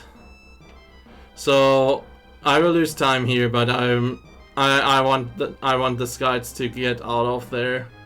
They wrap around the room right now. It's costing me time, but at my current HP, I want them to pass by. Okay, good. Because this tunnel otherwise can be a problem. Okay, we don't need these mushroom drops. So we are fine. Okay, so we are fine. That is every item that we need. And actually, I will go back in and use the dark space to up myself back to South Cape.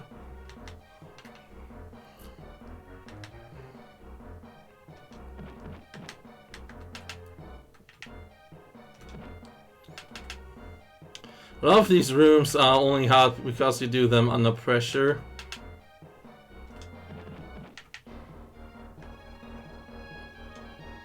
Alright, so I will use this dark space and leave the area.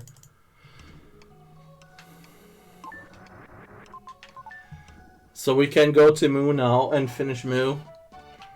Which is a good call because... Do we have red shields? One, okay. We also can go to Niels quick and play the melody of memory. Oh, we should check Babel first, actually.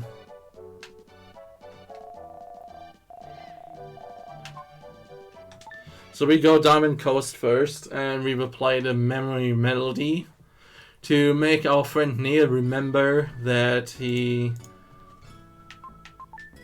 how he can fly a plane.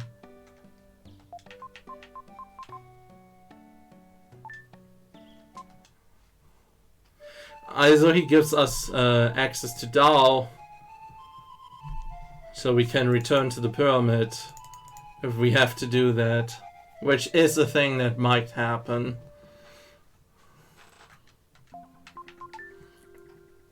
So we check Babel first. Babel has 2 items.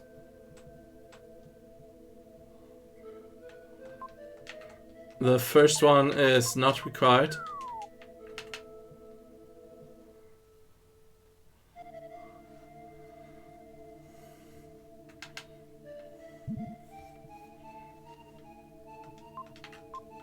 And the second one might be required, but we are not sure until we look for it.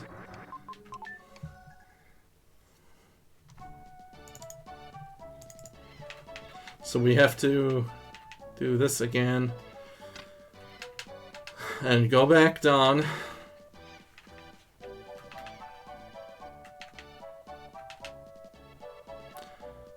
I guess I can go and deliver the apple when I go to Niels on the second continent. Let's do that. Let's drop off the apple in case it's important. It could be something like a crystal ring or something. It could be everything at this point. And it could be trolley. It could be nothing. But Neil is here and he can send us straight to the place where you have to bring the apple to. Which is this lovely building here. And then I can return to him and immediately go to other places. Alright, this is obviously not a good item. We don't need the teapot, it's absolutely not required.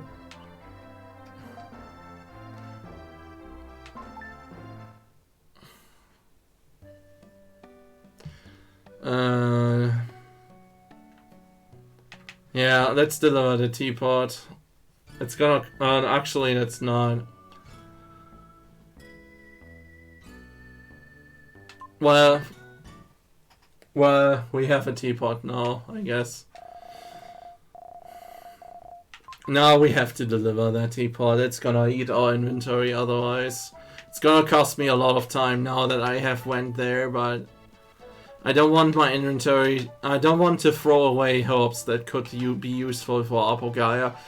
I had a run which was really bad at the end because I only had a few herbs, and Apo Gaia with just 3 herbs is a very bad situation to be in. So you can bring me to the Seaside Palace, which is also a good way to travel, I guess. Okay, so I'm gonna check a few things here. Alright, I did all of this. Okay, so Moo. So we haven't changed the water level yet, but we are about to do that. So we have to go back where we saw that one building. And then I'm going to death warp to the beginning of the dungeon, and then I will get sent straight back to...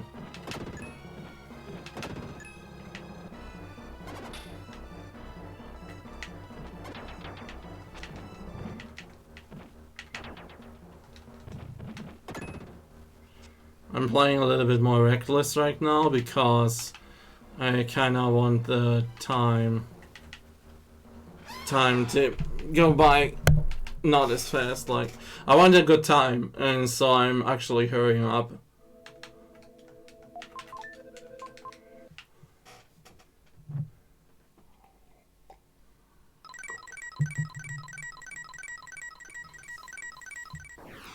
So this is the first water level. We are going to sink the water. Reduce the water level by 1 stage. So the middle floors are accessible now. Normally wise you have to do all kinds of things to find another item. But what we're gonna do is we're gonna death warp to the beginning of the dungeon. And you will see as why. So, as you can see in the beginning of the dungeon, there is less water here, and there's this little section here. And looky, it's another another seaside palace. Moo Palace with a Statue of Hope. So now we have completely dried out the water in the dungeon. And this allows me to go a shortcut at the first room, which gives me access to every single item.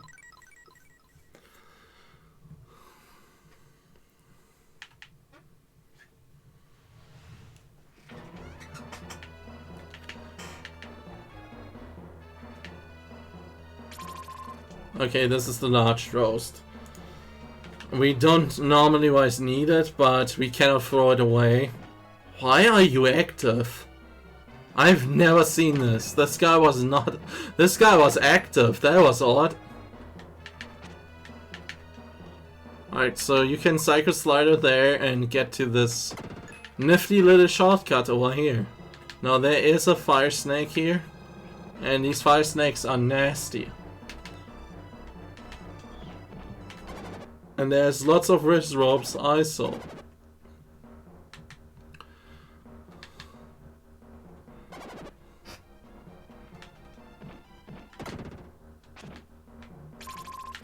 So that is just a red jewel. There is 2 more items.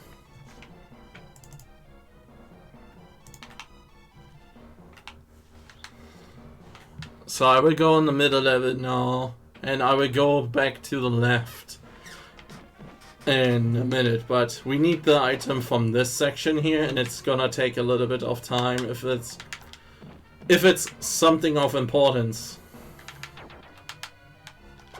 Now I have a problem though. I have these Riz ropes right here, and I have to kill these Riz ropes because otherwise they are in my way. There's a very annoying section up ahead.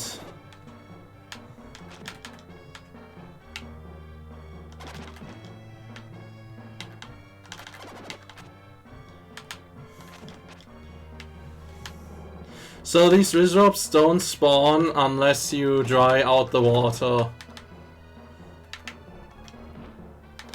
And I have to get rid of this enemy too. So what you're supposed to do is you have to hit the switch and run as fast as you can. Watch the spikes.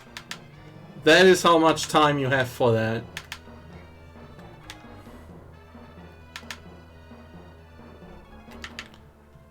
So I will use the bouncer, which is here.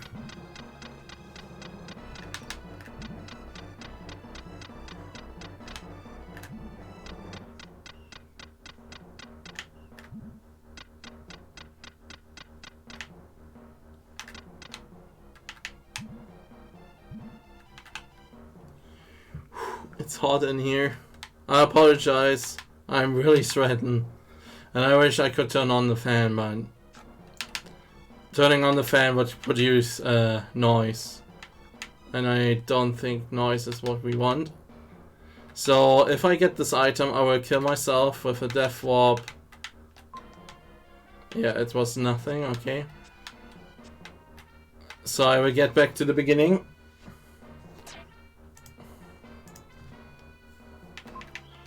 Oh yeah, I didn't mention, in case you haven't noticed, the randomizer is randomizing also the message at your death.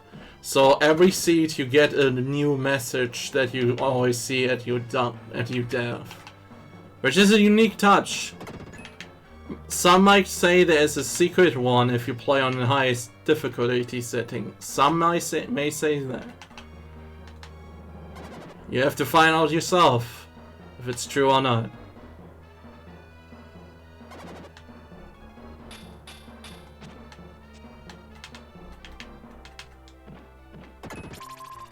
Okay, so Moo was nothing but mostly useless items. Okay. So, noted.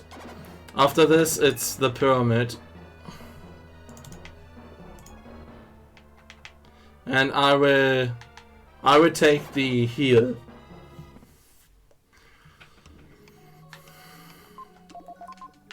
The next boss up ahead is the vampires, and vampires are considered one of the hardest, if not the hardest, normal boss in the whole game. They are absolutely vicious and really difficult, which is why I'm also doing a safety save. I should be fine as Shadow, but they can really mess you up.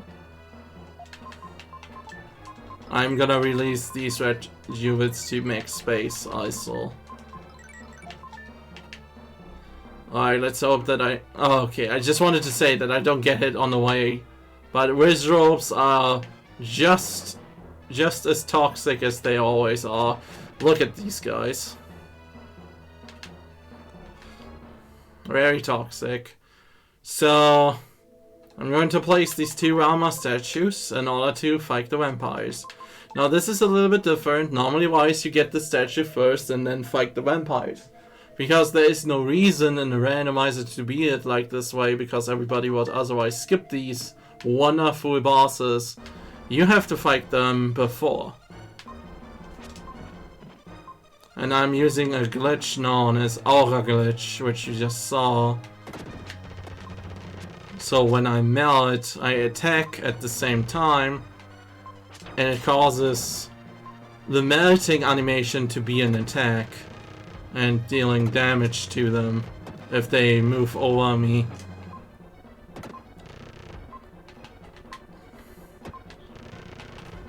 They love to be out of range. And they have a shield they throw out every time they get hit.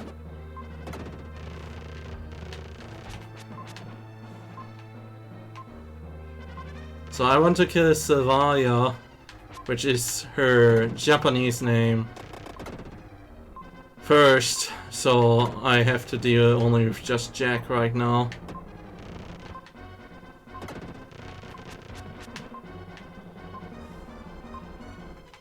It's a slow vampire fight right now, but it's a safe vampire fight. I take a safe vampire fight with all the death every day, or a risky vampire fight that goes horribly wrong. Okay. So we beat the vampires, The bomb, by the way, is a time limit during the fight. And if that one runs out while the fight is still going, you die. So you're even timed on that fight. And that fight I had to do on my more serious seeds with Randomizer and everything like that. I had to do a vampire fight as well, and I was forced as well. And forced vampire fights can be really difficult. Okay, so the next logical step would be actually going all the way to Pyramid. Why did I go to the Great Wall? There's no reason.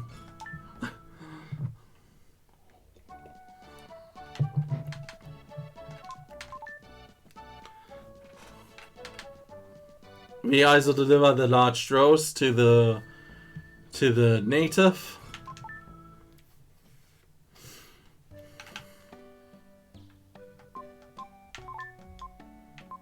So you can guide us to Dao. So this is another way how you can get to Dao. So now here comes one of the hardest dungeons in the whole game. If not the hardest dungeon in the whole game. This is the pyramid, and it's the final normal dungeon in the whole game. It's a huge dungeon set with mini challenges. And there are a lot of possible ways to do these mini challenges. And there are 6 rooms filled with goodies. There's also a secret item right here.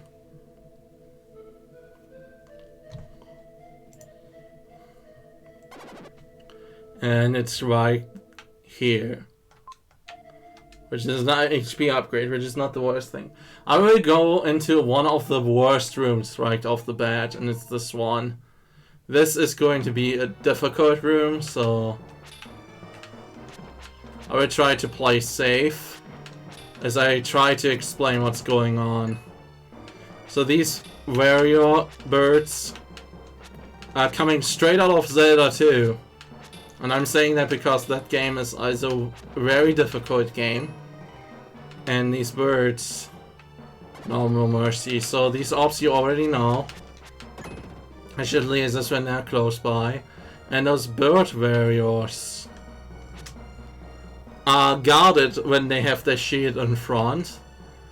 And sometimes the hitbox can be really weird. Fighting them on the stairs is not fun, by the way. But this time I lucked out. Okay, so I will get this item first. It's easy. But yeah, every enemy in this dungeon has the potential to kill me really quickly because of how far into the game they are. And there's no exit out of this room there. You have to jump into the portal, get sent back and go down, which is a huge time waster, but it could be anything, so I have to do it basically. And the pyramid has more than 10 items, more than 10 checks, which is like why it mostly has stuff and why it's such a crazy place to look.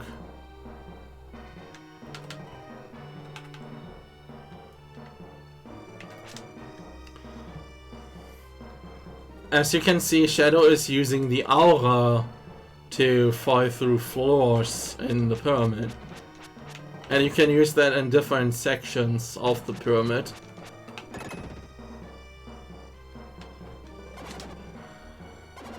Where you can see these bricks there, where it's not completely dark, you can use this aura to basically phase through ground.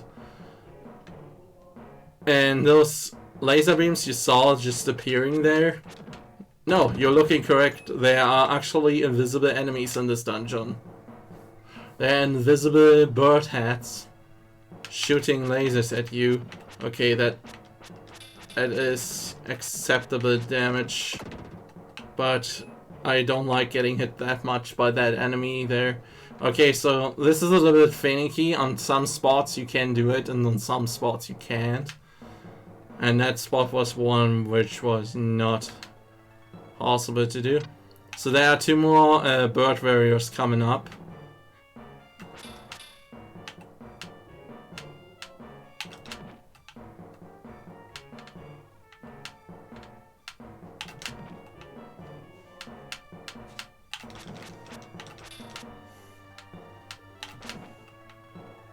And I will take this slow. I will trick them. There we go.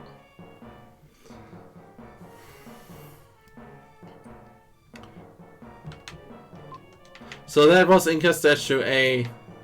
So I'm gonna Death Warp because it's quicker than the portal. And it transforms me into Will, which allows me to do one of the 4 rooms that I can do as well. Including this room, the beginning, you can do as well. The later part you want to do is either Frieden or Shadow.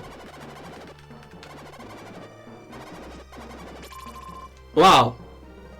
I think we have everything. No, we still missed the crystal ring. Okay, so we need only to find the crystal ring. It's not on the gold chip. We know that much. So, room 1 as well.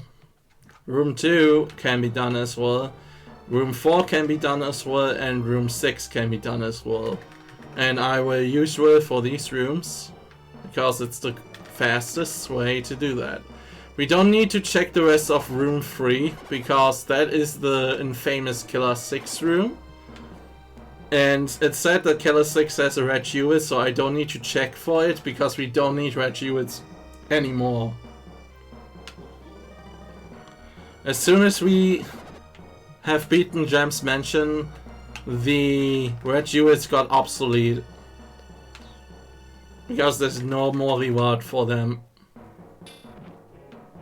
Other than feeling accomplished collecting stuff, but this is not about collecting things, this is about being fast. Also that damage is not too bad because here is already the item. So we don't need that, that is for the pyramid. The very dungeon that we are in right now. That tells you the randomized combination of those plates that we collected and throw away. Because in order to face Mummy Queen you have to enter a code with these 6 plates, and it's randomly generated in every seat.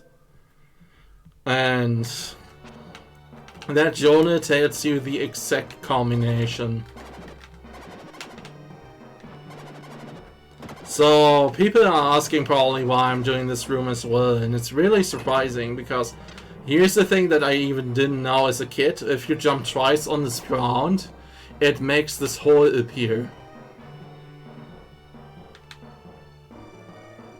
And you can proceed. That crack was found like really recently,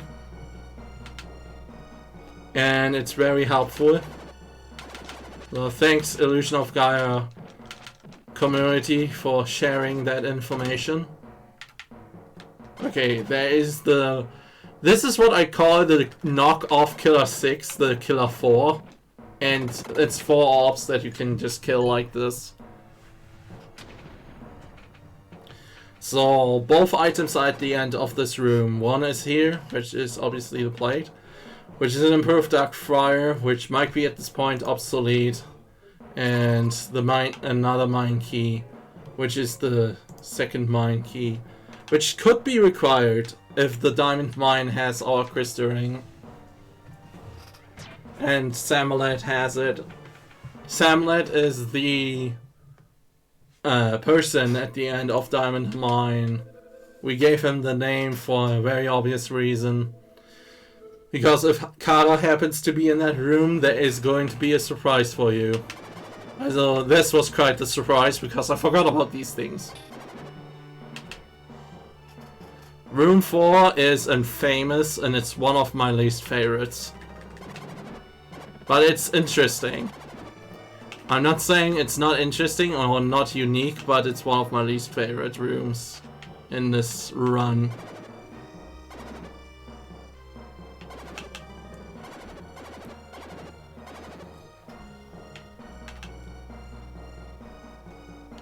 Alright, and now we get Bird Soldier's ISO.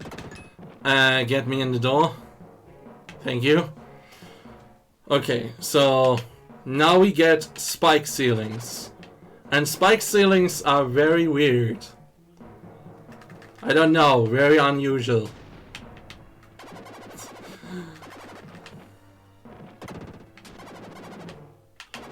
Spinach does some magical stuff in this game. Okay, that's an herb, that's good. We want herbs because we have used and thrown away some of them. Okay, here's the second spike ceiling room. And while using Spin Dash, you are immune to spike ceilings. Which I'm abusing. So that's the second mine key.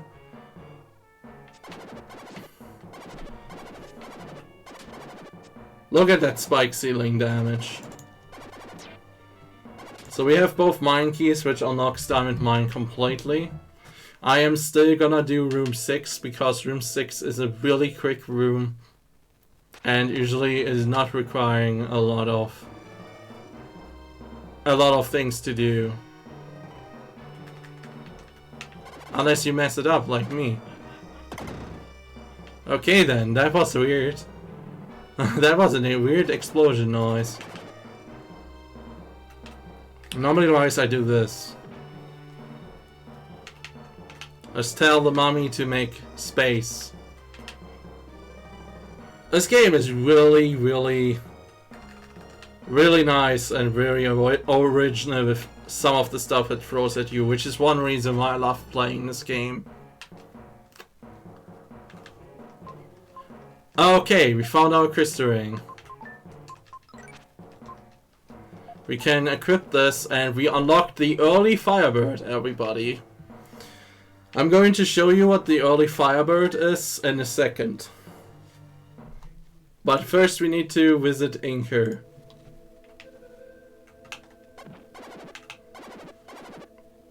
So I will go back. Oh god, why did I do that? So I'm going to Inker really quick and finish off Kastov.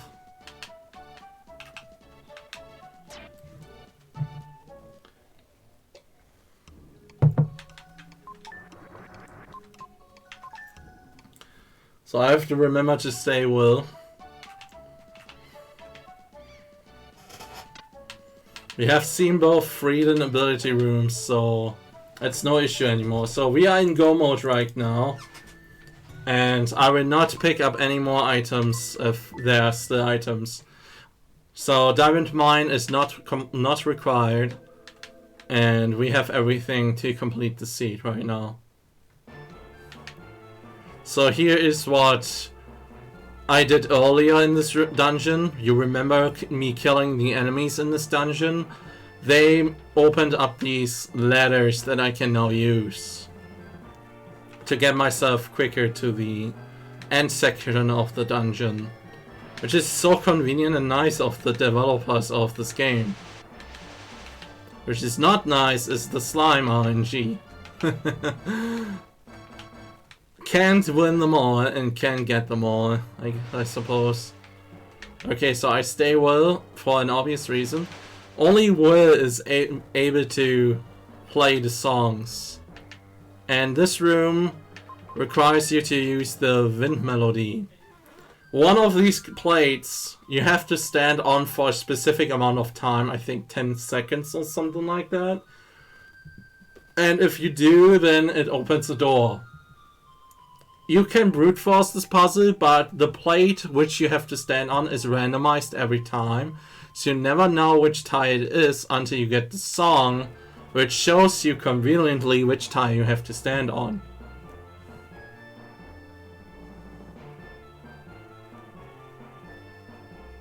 And that is the sound of an opening door. So here we have these two heads, and we place the statues right there. Excuse me.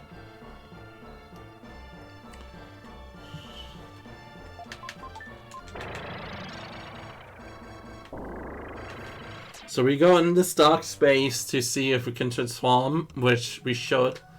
And now you're going to see what early Firebird is.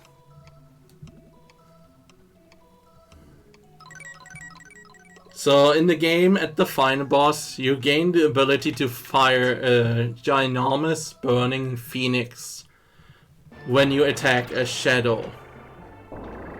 And this ability is toggleable for the randomizer to be triggered if you get all the items required to defeat Dark Gaia, except for the mystic statues. So this boss can be now attacked with the Firebird, which allows me to stand here and, yeah, watch it die. It's the most satisfying thing in the world.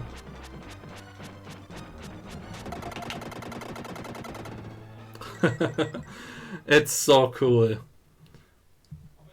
You get it pretty much very late in a lot of seats. You can get it early if you are lucky. And if you do, then enjoy that power, because that power comes with responsibility. But man, the power feels good to have. So we are on the Incan gold ship. That boy on the left would give us an item. I think I might wanna check him if he has an herb. But then again, we checked in for the gold ship and there was something not related to an herb. We have all the statues, by the way.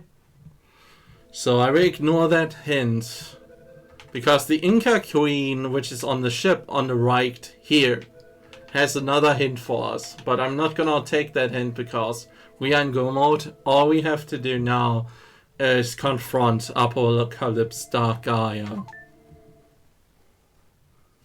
So we set sail. We landed on Diamond Coast. This is, by the way, another way to land on Diamond Coast. If you don't have the item for it, killing Kastov grants you access to the golden ship, which sends you there. And now for the finale. Get ready, boys. Here comes the big boy. But first we are going to save. And now we're gonna face Dark Gaia. So how this works. In the original game, Dark Gaia has 2 phases. And both of the phases are fairly easy. In this version of the game, with the Apocalypse Dark Gaia, you have 5 phases of a boss fight. You get a checkpoint for the after killing the second form, and you get back all your herbs that you have used up in phase 3 and onwards. So it's not completely really difficult, but you can still die very easily in this fight. So I will concentrate and shut up right now. Enjoy the show.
Oof.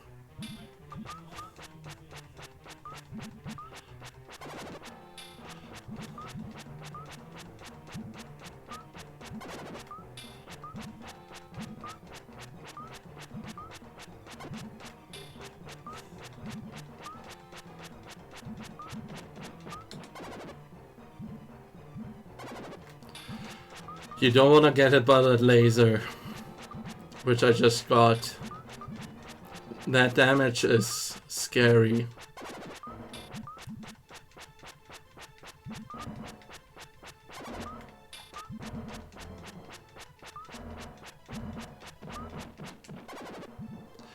I didn't want to risk getting hit. We have to do one more cycle. After this, it's a checkpoint.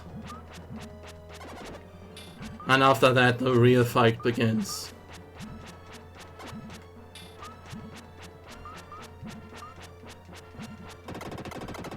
Now the real fight begins. Sit back and enjoy the show. ISO photosensitivity warning. This boss fight has flashing lights.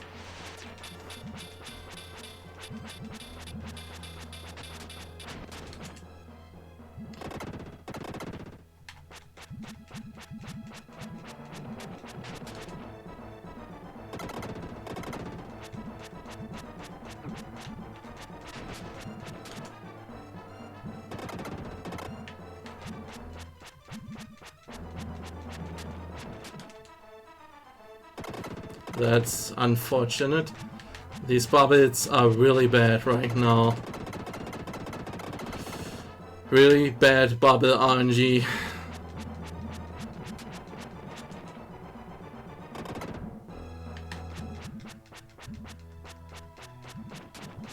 That bubble is going to destroy me.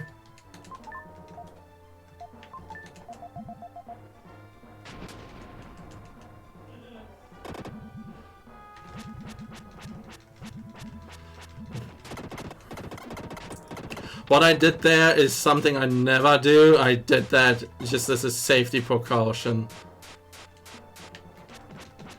To ensure that I wasn't gonna die. And I wasn't lying about the photosensitivity part here. If you're photosensitive, stay safe. This is some flashing here. This damage scares me.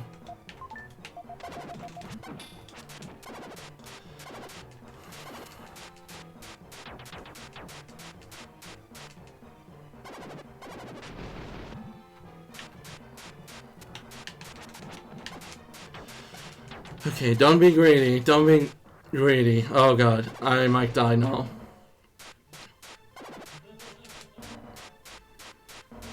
If I don't get a healing off.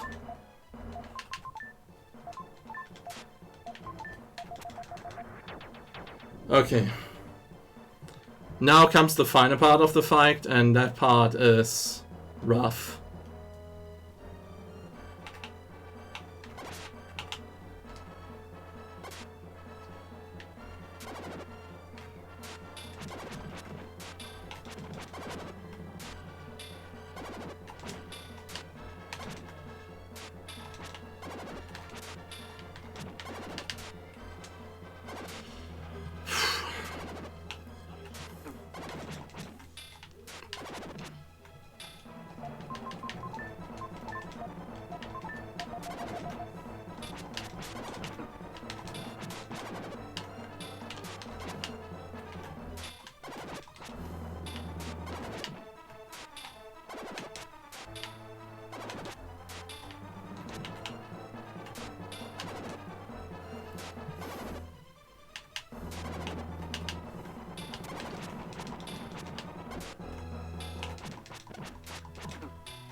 I might not survive this.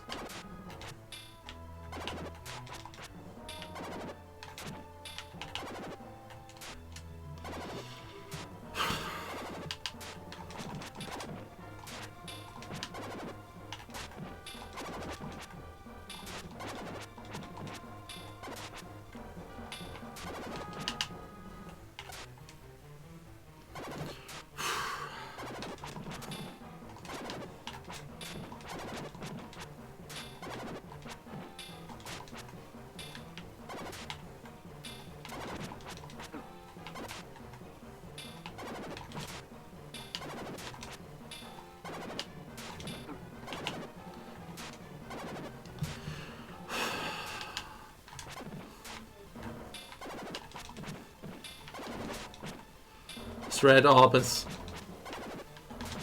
going to end me.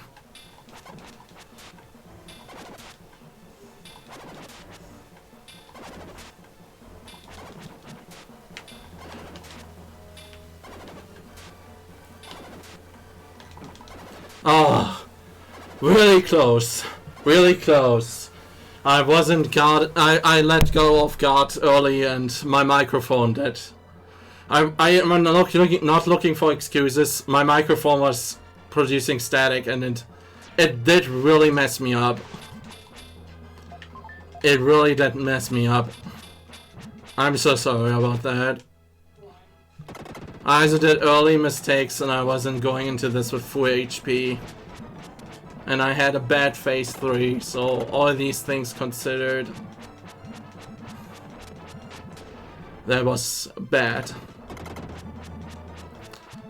But hey, we're still in the time. And this time we will not do that.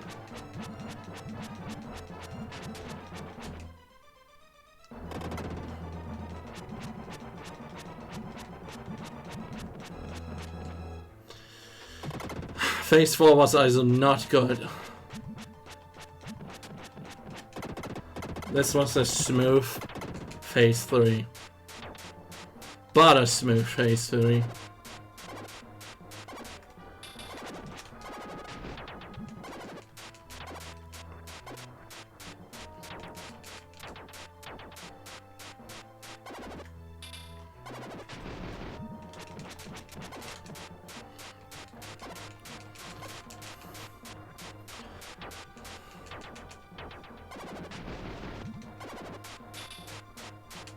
And we're hiding again.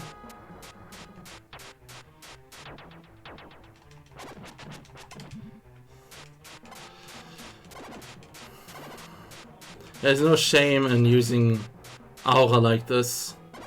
This is a very hard fight and you should use all the tools that you have up to this point.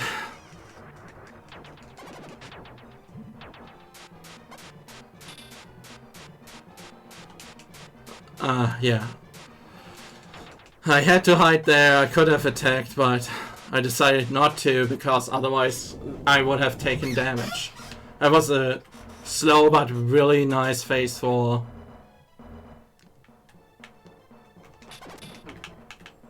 That red orb though. That red orb is the bane of my existence.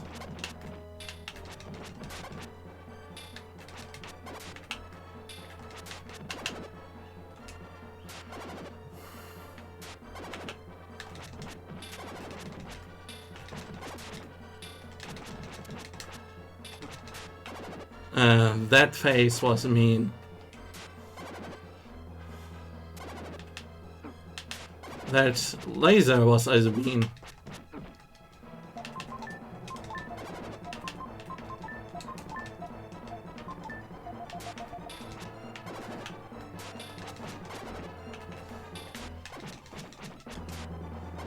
And that was a mistake.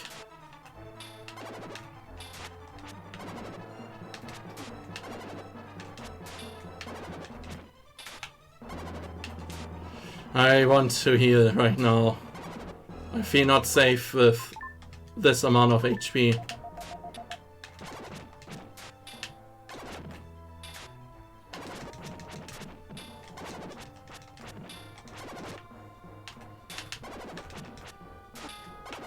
That red orb.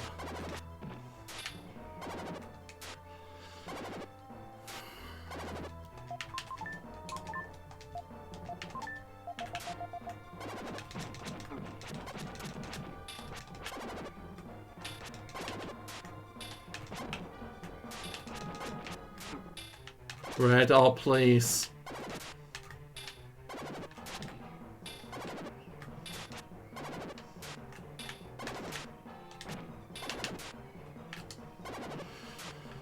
This red orb is driving me nuts. Oh. As I said,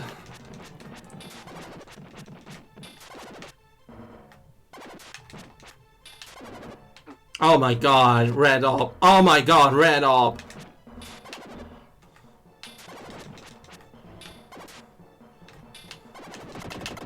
Okay, time.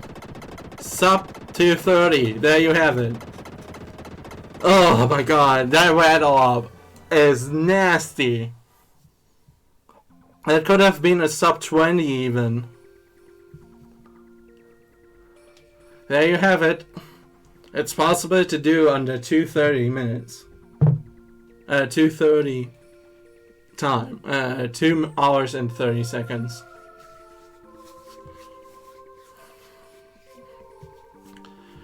Oh boy, that was rough. But I love this randomizer and I really love to give this randomizer the proper love that it deserves. And I want to go into Hack Attack and showcase this beautiful randomizer, which is both interesting in terms of planning and combat, as well as routing your fastest way possible, as well as the challenge that's behind it. And I feel really, really challenged by this game, doing it as quickly as possible. But that's why I love it. And I really want to give love and show everybody how well made this is. Which is one of the reasons why I joined Hack Attack. I want to join Hack Attack.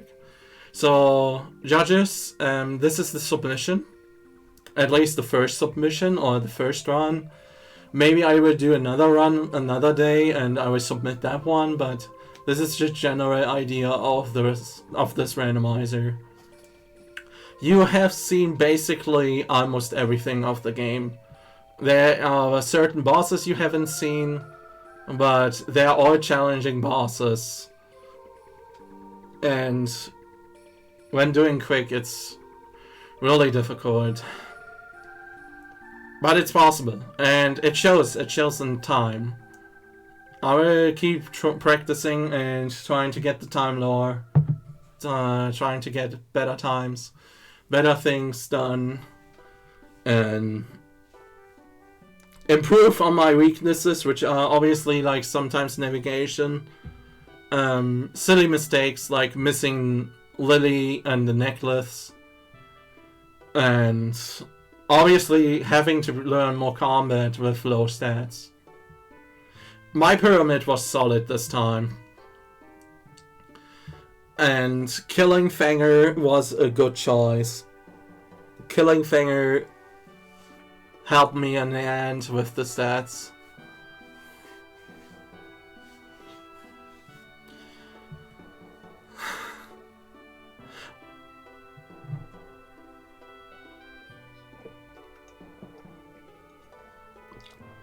I hope you enjoyed this little presentation. And I apologize again for that one slip of a word that I had here. And I promise I would not do that I would not do that doing Hack Attack itself. It's just a bad habit that I have to get used to.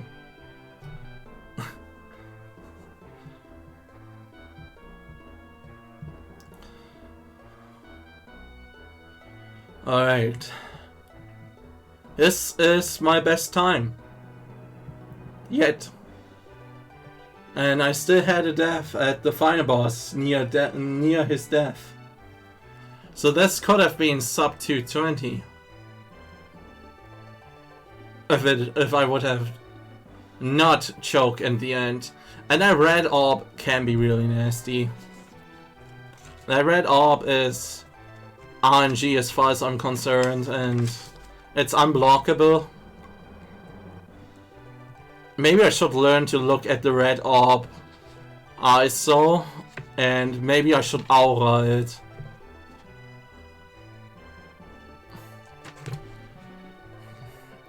But then again, it messes with the entire fight. Like, that red orb is my personal nemesis.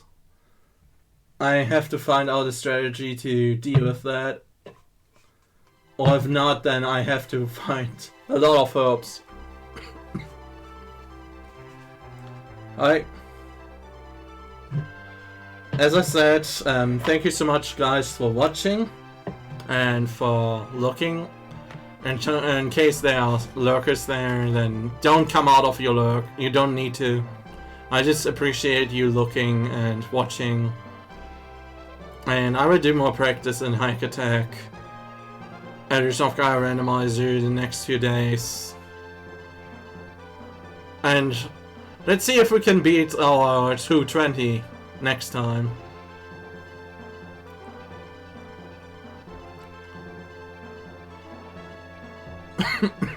Excuse me. This was a very decent seed, also. I had a lot of fun doing this as well.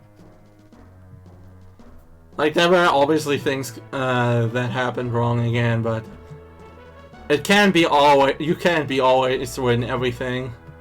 There happened some mistakes.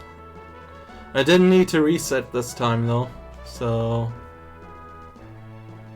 But I'm gonna ask about that anyway if resets are allowed, because that would make me a little bit more safer on the Great Wall, for example. It would make a lot of things more convenient, like dying at the vampires, using herbs and stuff like that. In case I have to do that. Because there's obviously a lot of safes there, and it's more safe to do that in the Apocalypse Dark Gaia seed. Oh, controller.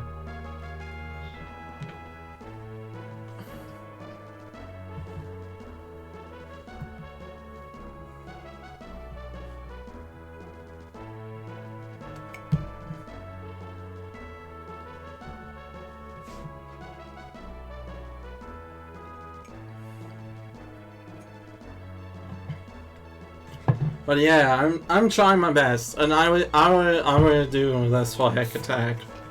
I will try and practice more seeds, and I will practice a few things. And I really hope that I can get this in.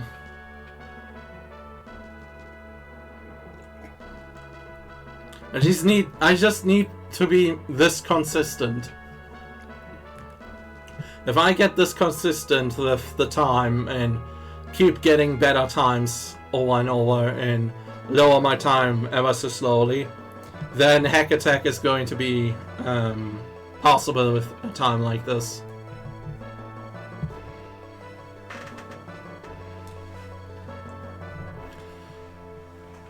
Okay. Do you guys mind if I turn on the fan? I think I can actually turn on the fan.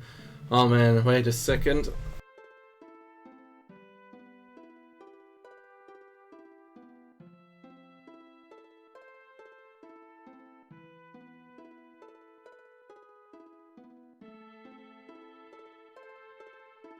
Alright, fan is on. Oh man, I need that. I'm sweating right now. I love this game, man. I love it. And I want to play more of it. I want to showcase this and want to show people that it's out there. And again, very nice job done Bagumi for creating this amazing randomizer and creating this community of the Illusion of Gaia randomizer Discord. Shoutouts to multiple people who helped me out with this. Sai and Solar Cell, Mr. Freed I'm gonna mention for some strats, as well as being a motivator for running this game. For Neo for creating the Randomizer, which I still love, and I'm gonna play casually. What is there? Queenie, who is very experienced in this game also, and a very nice person, who has introduced me to the world of running Illusion of Gaia randomizer. Did I miss anybody? I hope not. Oh, Raven. Raven, the creator of some of the ASM shenanigans that you saw in this hack. The Apocalypse.Gaia fight restoration and improvements have been made by Raven Zero, I think was his name. I hope I did say that right.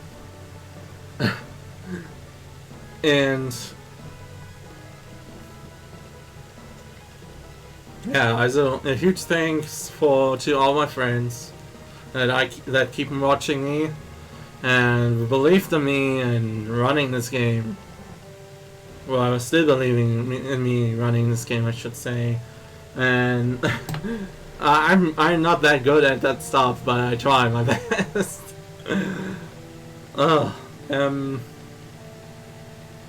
Yeah, and shoutouts to Nintendesi for ISO running and randomizer at Hack Attack, or is about to run that randomizer or another randomizer at Hack Attack, for actually telling me about like that this is happening, and for being also a motivation for me to keep going.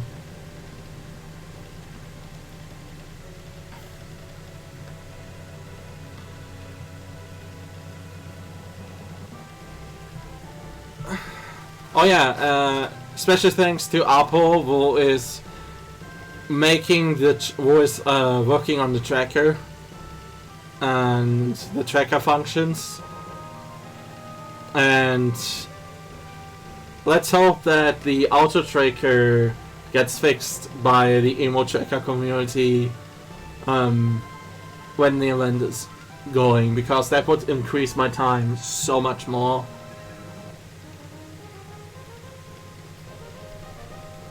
But this time, with manual tracking and the deaths that I had and some of the mishaps that happened, is pretty good. It only shows that I keep improving.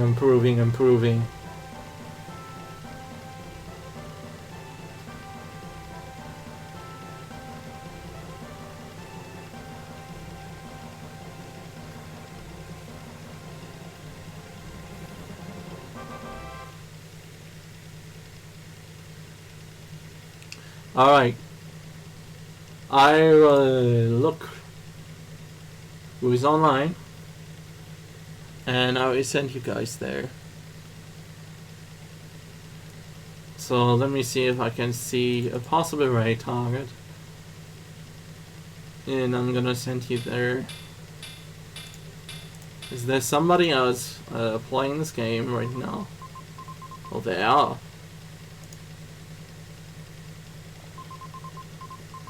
There are 2 people actually racing right now. I've never seen these people. I think they're in Discord actually. So... Oh, it was... Oh, okay, I see. That was the reason. Alright, so cool. I don't know these people. I don't know much about them.